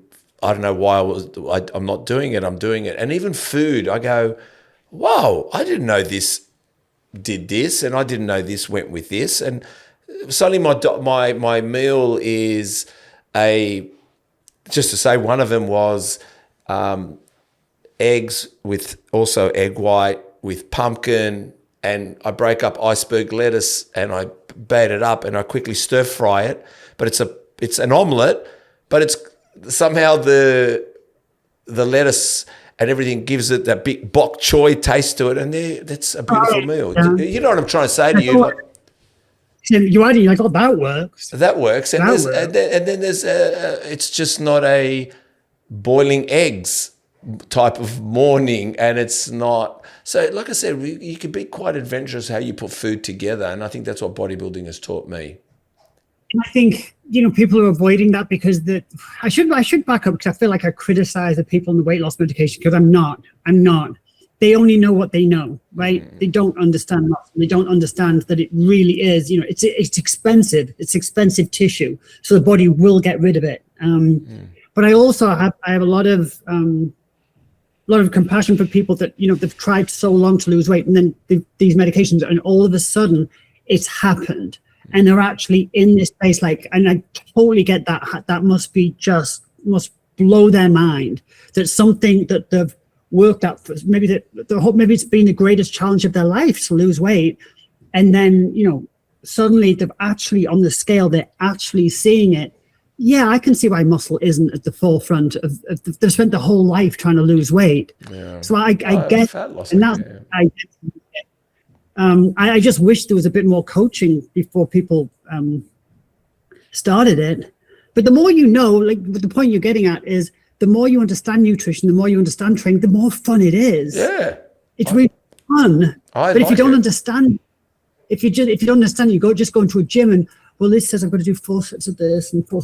I can see how that's not fun. It's not fun. Or I have to eat this, but you don't know why you have to eat this. So the knowledge is what makes it entertaining and fun and constantly enjoyable decades later.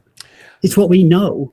Like I said, I'm always discovering, and that's the beauty of bodybuilding, and I guess the beauty of appreciating food too, when you are eating something that's out of the ordinary, and it is a moment you get to enjoy, that you actually sit there and be grateful. You go like, wow, this person cooked an amazing meal. I'm not going to sit here and go, how many calories has this got? How did you cook it? I want to sit with you, and I'm going to appreciate that you put time in the kitchen and made this lasagna or whatever it is. I'm just making up stuff. And I'm going to sit there and go, oh, I can't have, I mean, I'm not going to talk about gluten people as well, I guess, but I'm just going to know that I'm going to be okay.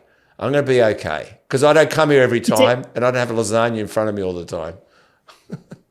Exactly. It comes down to knowledge. You know, when you've got enough knowledge, you know you can have that meal. It's fine. It's fine. 100%. And think of the bodybuilders. They don't like things like that. They've got much more. They'll go out and eat fun food. They know. They're smart. They know. Look, I make desserts. To be honest, I make desserts. I don't eat them, but I make desserts. But when I do make them, and I make tiramisu, pavlova, cheesecake, I don't know why. I think I go into a daydream. I think making cakes is a little bit of a zen place for me. But when I make it, you know, I might, because I make it, I already know it's my ingredients. There's no additives, there's no thickeners, there's no nothing. So I already see my desserts are healthy. Hear me out. But usually I give them to people. So I'll keep a slice or two, or I've eaten a little bit, and then I just enjoy handing it to someone. Like I give it to my kids. I mean, I'm not saying I fatten my kids and I cook desserts. I'm saying that even though I like making desserts, I like making them for others, and I like tasting what I make, but I don't need the whole tray, and I don't sit there. I don't want to not make desserts. If someone says they've got a party, would you make a dessert? I'll go, yeah, I'll go make a dessert. But that doesn't mean, oh no, I can't control myself. I've already got poached chicken going and pumpkin poaching behind me, and I'm making desserts. Like, I'm not changing my meals just because and that's what I mean. I think people think that kind of, there's a freedom. There's a freedom to it. Yeah, there's got to Once be. you understand it, yeah. When you have discipline, you have some freedom to do more things because you are disciplined in an area.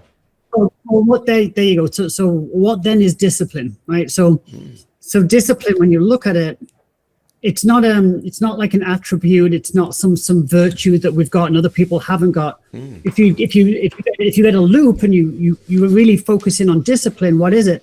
It's a lot of tiny habits that are done correctly. And when somebody gets up at the right time, they do this, they do that. I mean, they've got minuscule habits that they've put together over time, and that's discipline. It's not some massive virtue or this or that. So you've learned over time to get up at a certain time, you make your coffee, you do this, do that.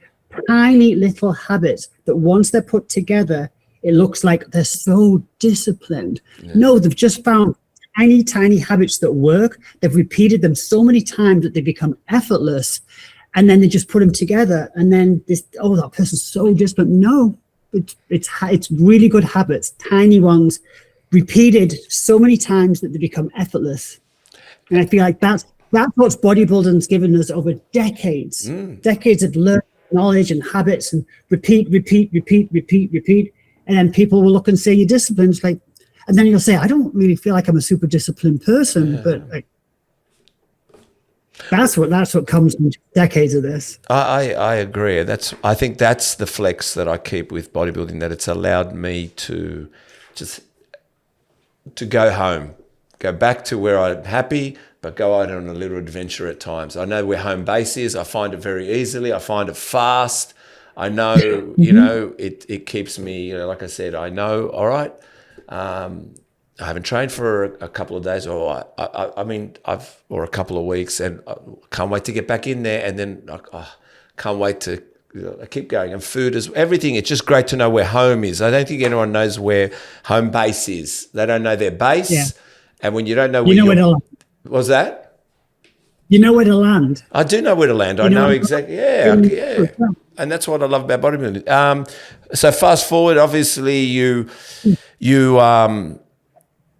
I'm just quickly reading here. Let's go to where you are today. In a sense, where you moved into Idaho in 2016, and then without talking about too much, loving the place, moving there, making yourself permanent resident, and having this amazing guy, you built a commercial gym, and you finished writing a book, or depends. And this is all before COVID, right? I'm assuming, right? And yes, so tell us a little bit about that. Well, I started writing the book. So I had 2 filing cabinets full of handwritten notes because I'm this food geek and all my studying, and I was like, and I kept moving, and I have these 2 filing cabinets full of notes, right? Yeah. And I'm thinking, I got to do something with this. I'm like, you know what? I've got to organize in this and write a book. So I did, and I was writing it in the parking lot of Gold's Gym in between clients. I had my laptop, and I had stacks. It took me 4 years. Mm-hmm. So I hadn't finished it when we moved to Idaho. So with Idaho, we came out here. I didn't even know where Idaho was. I knew it was north, but whatever. And then we saw this house, and I said to my husband said, would you move? I said, I'll move if you get me that house. And we got the house, so we moved. And it was like, that was kind of weird. I had to shut my business down of like 25 years. That was crazy. I came to finish the book. And then with my nutrition, because now I had some time because I had no work, I started building this app and building these online programs and just building it. But I have no clients. You know, we built a commercial gym in the here, which is awesome. So started training a few people, and then COVID hit, and then everybody wanted to work on Zoom, and I built these programs, and I'm like, I was kind of ready. It was like, this is crazy. I'd literally been building these, not knowing what I was going to do with them, and here and then that was crazy how that worked out. And you know, if I'd have been in Venice, Gold's got closed basically for 2 years. I mean, I would have been struggling if we'd been there during COVID.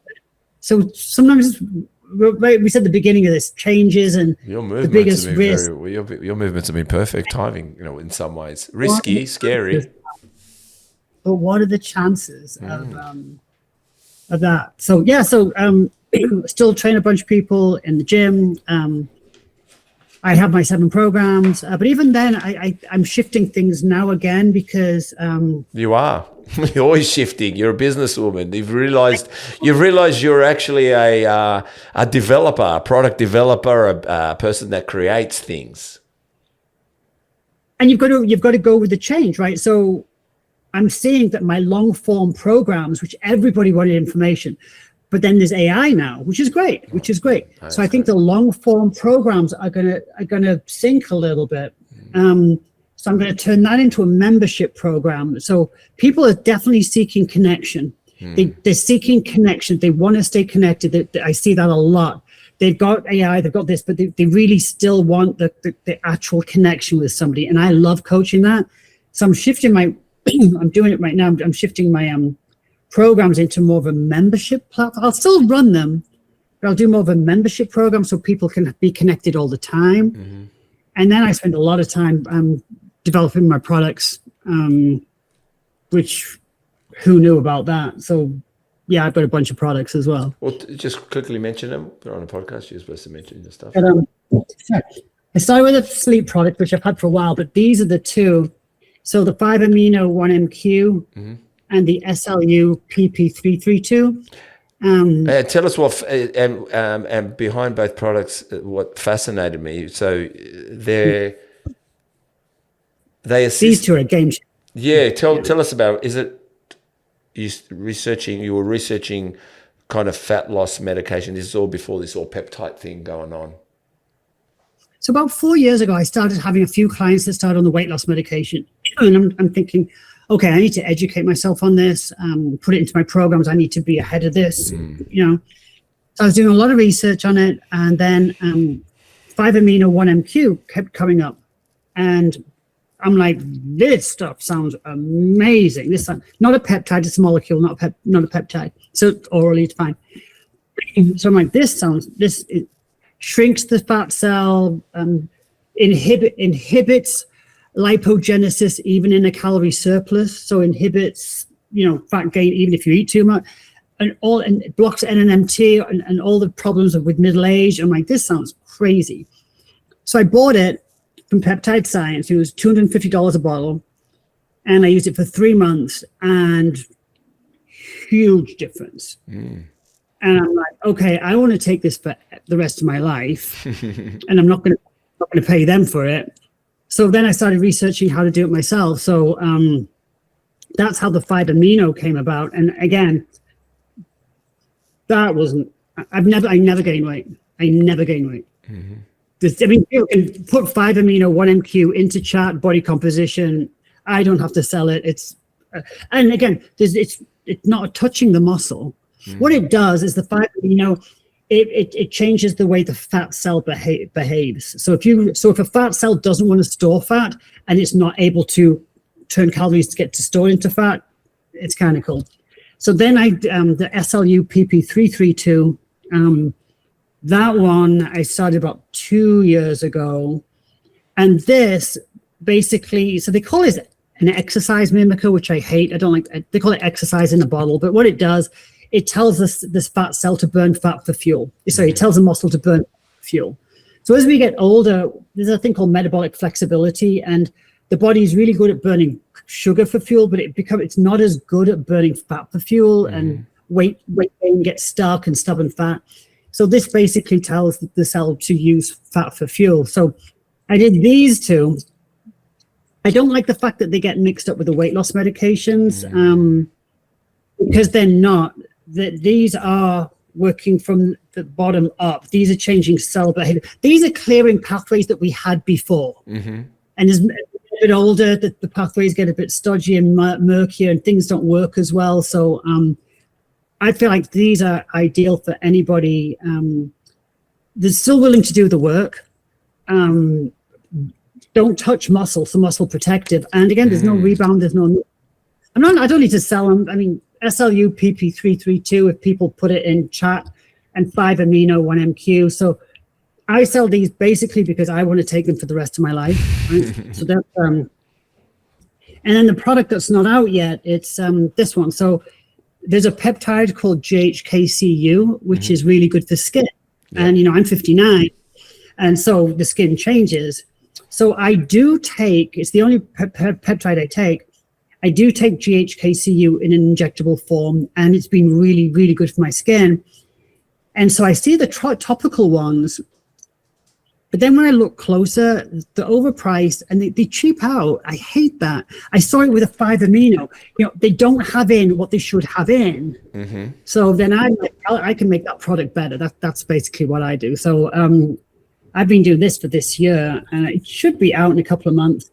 So this is a really potent GHKCU base serum, and then there's a body lotion coming. And so, yeah, I guess now I would say I spend a lot of my time doing this, like product development. Yeah. Anything which makes our life experience better. And I guess my niche is kind of people approaching midlife, dealing with it, or the aftermath of it. Because things do change. What is it? What do you think they're dealing with? What are people? What's going on out there? What are you hearing, and what do they want? And I'm not so much talking about just with bodybuilders, but as well ourselves. We're trying to be the optimum we can be as we age, because it's inevitable. Yeah, it's optimal hormones. What most people get slammed with, they love to blame their hormones. The women love to blame their estrogen and progesterone, and the guys.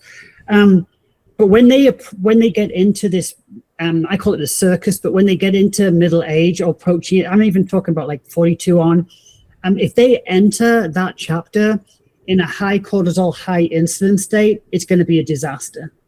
It's going to be an absolute disaster. And these are the women that will gain 35 pounds out of nowhere, the guys that suffer with andropause in the 50s. So yes, it's the other hormones, but when they come in a low muscle state, that's the one. They come in a low muscle state, because we know how hard it is to build muscle as we get older.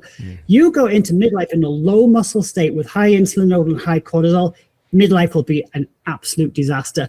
And we can change all of those. We can change insulin, we can change cortisol, and we can change a muscle state. Too much of the blame gets put on, it must be my hormones, my testosterone, my this. Yeah, they're changing, but that's the problem.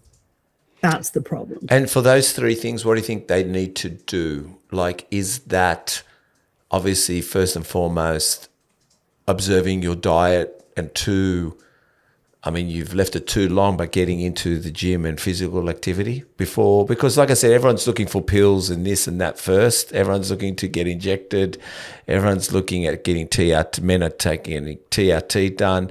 But I said to Dr. Testosterone, I said, I mean, do you prescribe, not with him, I was asking, he agreed about it, but like just an overweight man that isn't moving, isn't eating right, and what the answer is TRT straight away. I mean, really, is it? Or is it that we need to change our ways?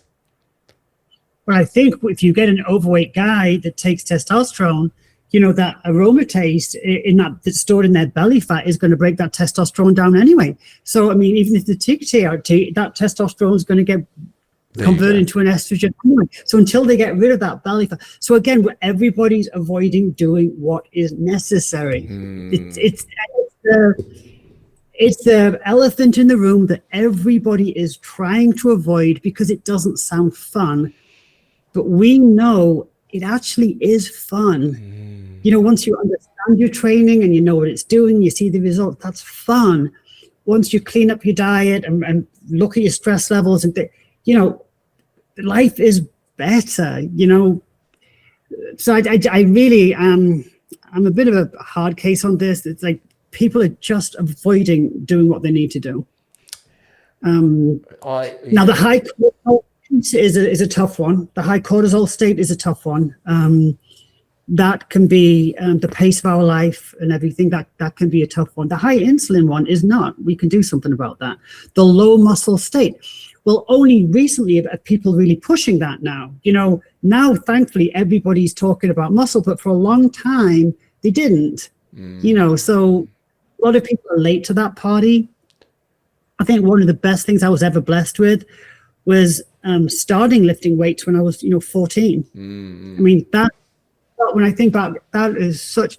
I mean, see now if you look, and it breaks my heart, I'm seeing all the kids, they're not even pedaling anymore. Oh, no, the e-bikes, and they're pretending they're pedaling. Pedaling. That's when your bones are formed. Your bones are actually formed as teenagers. You need to be falling out of a tree and wrestling to the ground and, falling. And I'm just like, oh my gosh, this is crazy what's going to happen. No, you're right. I mean, yeah, they're not right. When you talk about cortisol, can you give me a little bit of a breakdown what you see in it and what you understand, just for people listening?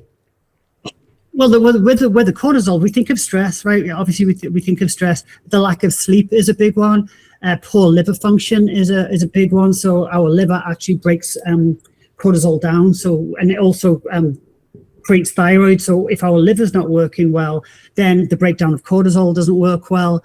And so what's going to impact the liver? The liver's impacted from leaky gut.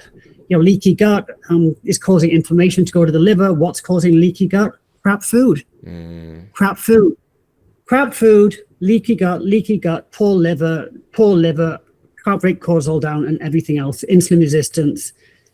The quality of the food. See, now you've got me started. I get very excited when I start to talk about nutrition. Yeah. But what we've got going on now is people that are trying to make bad food work. They're trying to fit bad food into their calories, into their macros. But if it's still bad food, it is going to, damage your gut lining. Then you've got, your gut lining becomes like a pair of fishnet stockings or something. Now you've got leaky gut, which I believe is 75% of Americans. That's going to your liver. If your liver's not functioning well, I mean, good luck losing weight. Good luck building muscle. So it all starts from doing the basics, man. It all starts. And now we're in this environment with the weight loss medications where people can actually eat bad food and still lose weight. And you're like, oh, wow, this is not going to work. It's funny, it's bad. It's funny, I went through a period, I think in my early 30s and also my early 50s, where stress levels was through the fucking roof. Like, I'm talking about like bad. I know how bad it was. But I'm not physically scarred by it. and I'll talk about, and I think something you just said, but what I know is even through that time, I still was disciplined with my food. I couldn't shift from food. Lack of sleep from stress, stressing all day, intense. I'm telling you, intense, right? But somehow I either got to the gym in there, but the one thing that I couldn't let go of was eating well. I was not a person that I couldn't go and smash greasy food, chocolates, cakes, ice cream. I just always had, I still ate healthy through going nuts. And I just feel that's the only way it balanced a very stressful moments in my life. And so many people would go the other way with stress, right? The food would shift. And the thing about that, so when your cortisol gets real high like that, and especially in midlife, so now in midlife, our adrenals are making our hormones, right? Yeah. It's not the testes, it's not our ovaries. And well, if your body's having to make cortisol, the adrenals will make cortisol at the expense of everything else. So if your cortisol is high, all your other hormones are going to be low because the adrenals just have to make that cortisol. So then you get into this midlife area, and it's just now cortisol. The other thing, you knew you were stressed. I did. A lot of people don't. The one time in my life when my cortisol was through the roof, my doctor called it. I felt fine. I'm like, I'm fine, good. And he looked at my hormones. He said, "No, you're not. Cortisol test through the roof. Felt fine." Yeah. So, the other thing is, I had put on some weight recently in my 50s. In my early 40s, I can tell you, it's like I said, 30 stressed, 50 stressed. But 50s, I seem to grab everything. 40s, I put on weight for a year. And in my 50s, not only did I have the stress, I put the weight on too. And I decided that I was going to lose that weight, right? It was literally 25 kilos. And I did it. Oh. Yeah, I know. And I did it in 2.5 years. That's what I decided. I said, I'm going to lose this, not now, in time. And I went from 107, I'm 80 kilos, and I feel no different. I feel the same. I don't feel... Sorry. That's how you keep it. That's how you keep it off. Yeah. And losing it like that. Yeah. I said to myself, I ain't losing it straight away. I'm going 2.5 years. And I learned so much along the way, how it stopped at, I couldn't get under 100, then I couldn't get under 90. And like, I'm going like, fuck, how do I get, and how I couldn't move from 96, and then I couldn't move from 89. I'm going like, what the fuck do I have to do more now? And to be honest, I'll tell you as well, I was eating 6 meals a day. I'll tell you, that's the truth be told. 6 meals a day. 6 meals a day for 2.5 years. I still eat 6 meals a day. Because that was way down to tough, but I learned so much. Now I'm excited about, and I didn't jeopardize muscle, but now I'm interested in how do I build kilos on muscle now? How do I just go from that number? How do I keep that number by building muscle, or go a few kilos heavier, but with muscle? So there's a lesson to learn there now too for me. That's what's exciting, I think, about bodybuilding. No one understands. Super cool. And I think when I got in my 50s, and I was losing muscle, even though I eat really well and trained my whole life, I was losing muscle. And it was kind of cool because I went even more back to my bodybuilding. I went back to like, oh, I'm going to lift some big weights. I've been lifting. No. I am going back to some big weights. And so now I probably train heavier than I did in my 40s. 100% I do, yeah. Now, yeah. Me too. I'm pushing. Lift, I'm going to squat to the ground. I'm going to, the big movements, which is kind of fun. It's also the fundamental movements. I've set up like, why do I want to use, like I said, and there's great equipment out there, but instead of using a chest press machine, I go I go and get the cable area set up. I put the bench upright, and I do a chest press. But I can feel, because I've gone a little bit heavier, that trying to balance that and get that tension and get it forward, my whole body's working. So now we're working some muscles instead of just using machines and letting. So the thing is, no one understands time under tension, what progressive overload really looks like, the whole moving weights off the grabbing the weights from the dumbbell bench to move them to your bench press. All that helps you immensely. Instead, everyone wants to sit down and load some weights up on a hook or put a pin in, put the pin in, and then do it. It's like, you don't understand. There's a element of movement in this place. We have a really nice gym, right? It's a really nice gym. Yeah. Then there's another gym that just opened up that me and my husband just joined. It's a real fancy gym. It's got, all the courts, all the fancy stuff. Yeah. And we're like, oh, we'll join that. More of a social thing. And it's a very nice gym. It's got classes, but very nice. So we were there on Sunday, and I'm training in their gym, and it's got all the equipment. So I'm using equipment that I haven't got here. And Kevin's like, well, what do you think? I'm like, I just want to lift weight. They don't feel like I'm lifting a weight. Yeah, I feel like I'm pushing something, but it doesn't feel like lifting a weight. The shoulder press, I'm pushing something, but it doesn't feel like I'm at. You know what I mean? Yeah, of course, like, of course. I'm going to go home in our gym and just lift some weight, I agree. And it's cool, and all the high stuff is super cool, and the movements, but it doesn't feel like a weight somehow. Yeah. You know what I mean?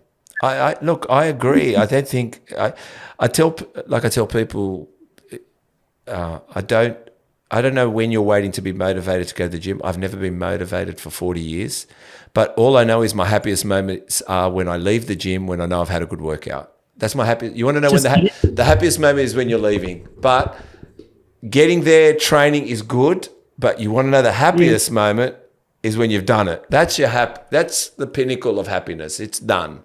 You get, like, you know that Saturday morning you've gone to the gym and you've trained. You didn't want to go Saturday morning, but you went. And as soon as you finish and it's a beautiful spring morning or a summer morning, you go, I might go have a lovely breakfast now. How good is that feeling?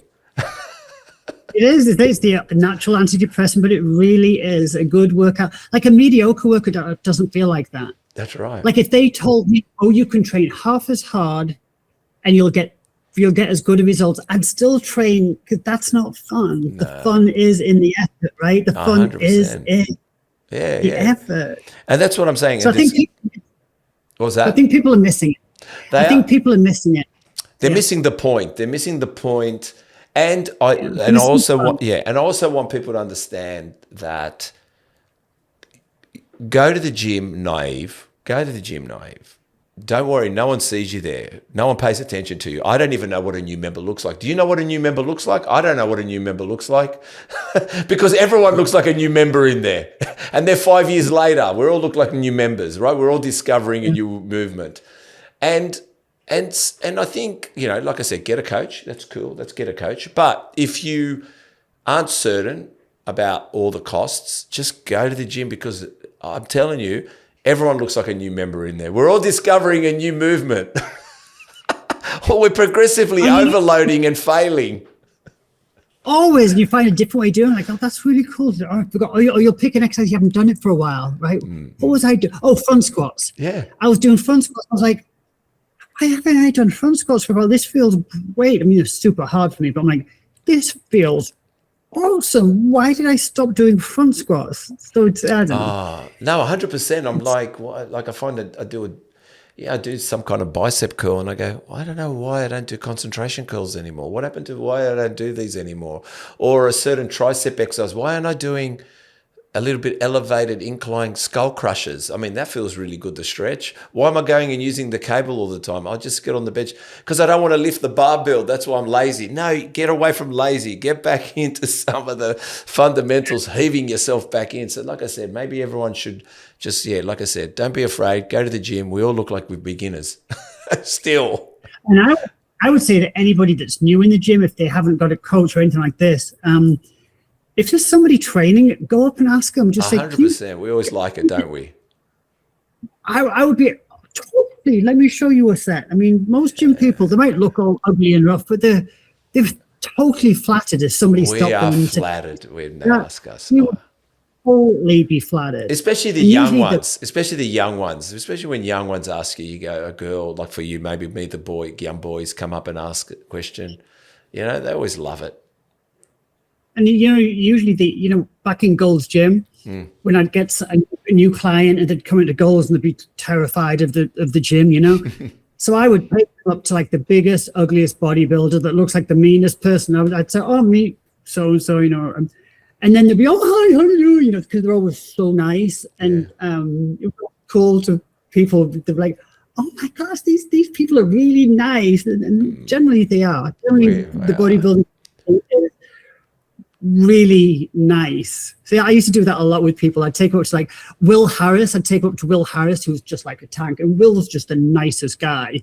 I'd introduce him to him, and they're like, "Oh wow, I just met the biggest person in the gym. He's really nice." So I'd take him up to Chris Cormier or Paul Dillette or somebody like that, and just broke the ice for them in that gym. Yeah, it was kind of cool. It's a bit like Harley Davidson riders. They all look scary, but some of them aren't scary guys.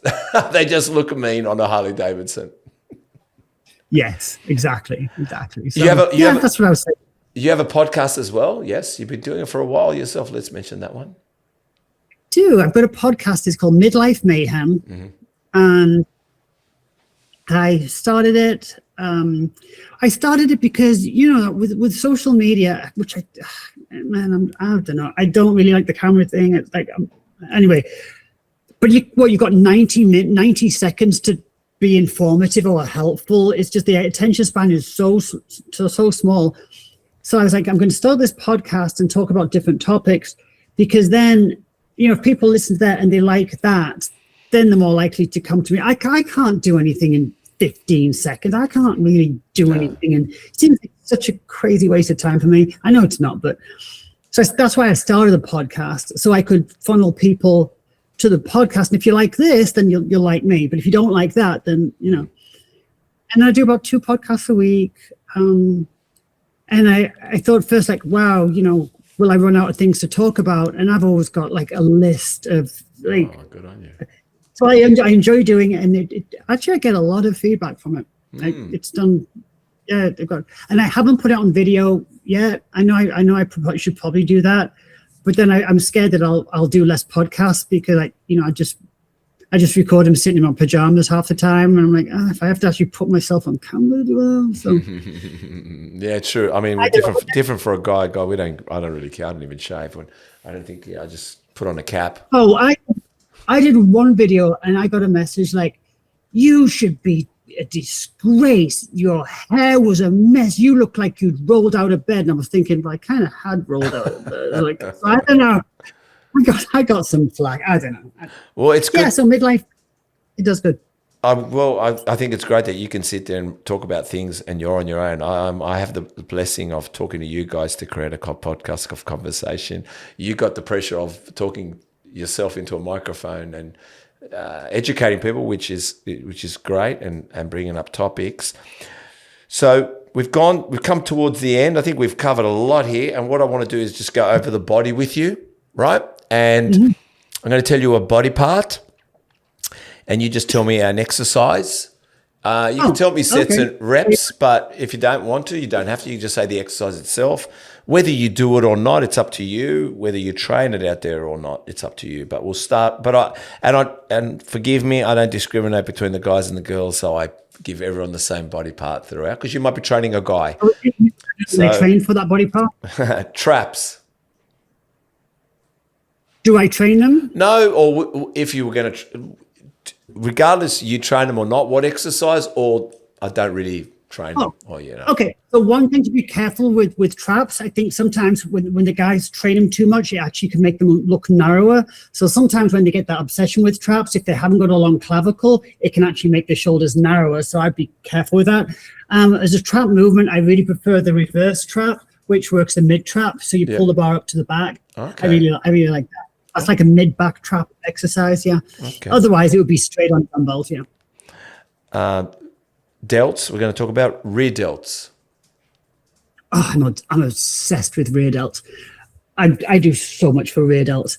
I would always suggest people do 2 grips. So the overhand grip is the obvious one, but you also want to do an exercise with a neutral grip. So don't just stick to the overhand grip. Make sure you also do. And we really need to do twice as much on our back body than we do on our front.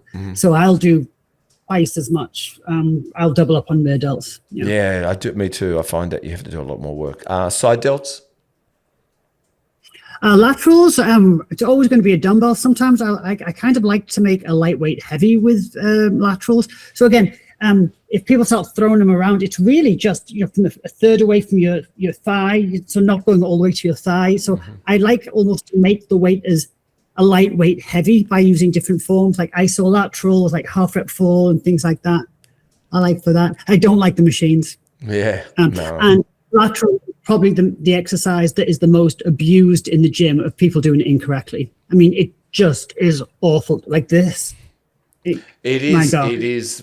You know what? It is. And actually, if you're not onto it yourself, we abuse it ourselves sometimes.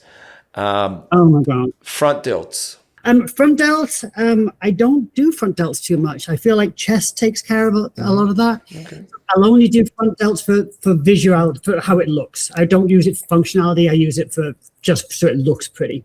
Okay. Back. I'm obsessed. Yeah, so I'm one arm row period. But I'm kind of obsessed with those new bars with that neutral grip. Yeah. The pull downs. Yeah. Love those new bars. Love those bars. Chest. Chest. I am an incline dumbbell all the way, all the time, all the way. My favorite exercise by far. I think after 160 podcasts, that's everybody's. That's probably. I think that's the goat. I like flat dumbbell flies. I like flat dumbbell flies. I never do a flat press and an incline dumbbell, but it's always dumbbells for chest. Okay. Abs. Okay, and do prayer abs. My favorite, I would say prayer abs, and then leg raises. I rarely do anything other than that. Bicep preacher bench all the way. Really angled, really vertical preacher bench. Tricep. Overhead, anything overhead. I usually like an easy bar overhead, superset with a skull crusher with the same weight. Love that combo. Forearms. We have a forearm machine. I don't train them. I feel like my grip gets it enough, but I do appreciate that the guys love their forearms because there's nothing better than a shirt cut off with the nice big forearms, right? Yeah. And a watch on the end. So with the guys that I train, I do a lot of that. Myself, I don't. Quads. Oh, quads. Yeah. So I'm a back barbell girl. Barbell, I'm not the best squatter, but I love that. And then I'm always going to do something split stance. So it's going to be, usually I'm a barbell squat with the heavy leg press and then something split stance like a Bulgarian. Okay. I do Bulgarians nearly, most workouts. Hamstring. Obsessed with hamstring, obsessed. Oh my gosh, I will do, Romanians are probably my favorite that I put. So basically with hamstrings, one exercise where the muscle peak contraction is in the shortened position and one exercise where the muscle's in the lengthened contraction. So there's always going to be a curl and there's always going to be a good morning or a deadlift. Okay. Glutes. Reverse lunge on the Smith machine, best exercise. But if I could only do one exercise again in my life, it would be reverse lunge on the Smith machine. Because you can load it. You can just load it. Calves. Calves. So you've got to do something standing, something seated, because you've got to get both parts of the calf. So I do like leg press calves rather than standing calves, so you don't have that weight crushing down on your shoulders. So I do prefer toe raises on a leg press and then any form of seated calf. Tibialis. I do that a lot. Funny, I do that a lot with, I run still, so that probably gets that okay. I do train that a lot with bands. I have a lot of equestrian clients who have to be strong through the tibialis, so I'll do a lot of band work for that. Okay, lovely. Well, obviously that's why you and Monica get on, because she likes athletics and running too, so I guess the two of you have something very... She's farther than I am. What's that? She's far better than I am. She's far better than I am. Time to promote yourself. Where can people find you? What should they be looking out for? On social, it's just my name. My name, full name now is Joanne Lee Cornish. But my website is still my competitive name, so joannelee.com. So yeah, they can email me there, joanne@joannelee.com. My podcast, Midlife Mayhem. There's it's pretty cool. With the podcast, I try and make them all. The idea is so people can be driving their car, walking their dog, and they can listen to me in their ear. But that's really great. So yeah, Midlife Mayhem, any platform it's on YouTube, Instagram, Facebook. Just look for my name, Joanne Lee Cornish, and to contact me, my website is just joannelee.com. Yeah, so the products are all on the website. No courses coming up yet, but the membership will be getting launched in about maybe a month. Well, Joanne Lee Cornish, thank you for coming on the podcast. I really appreciate it. Love it. Thanks for the time. Thank you. Hey guys, another podcast done with another wonderful guest. They're all greats, no matter who they are. To continue what we're doing and to keep supporting you, if you could subscribe, hit the notification bell, press like, it only helps us to grow this channel even further. We really appreciate the support, and to go and find more all around the world. Bring them here to Muscle Talks podcast and share real, raw and honest conversation around a sport we love, bodybuilding. Please subscribe. Thank you for watching this podcast. Thank you for watching all podcasts. Thank you for subscribing. Thank you for liking.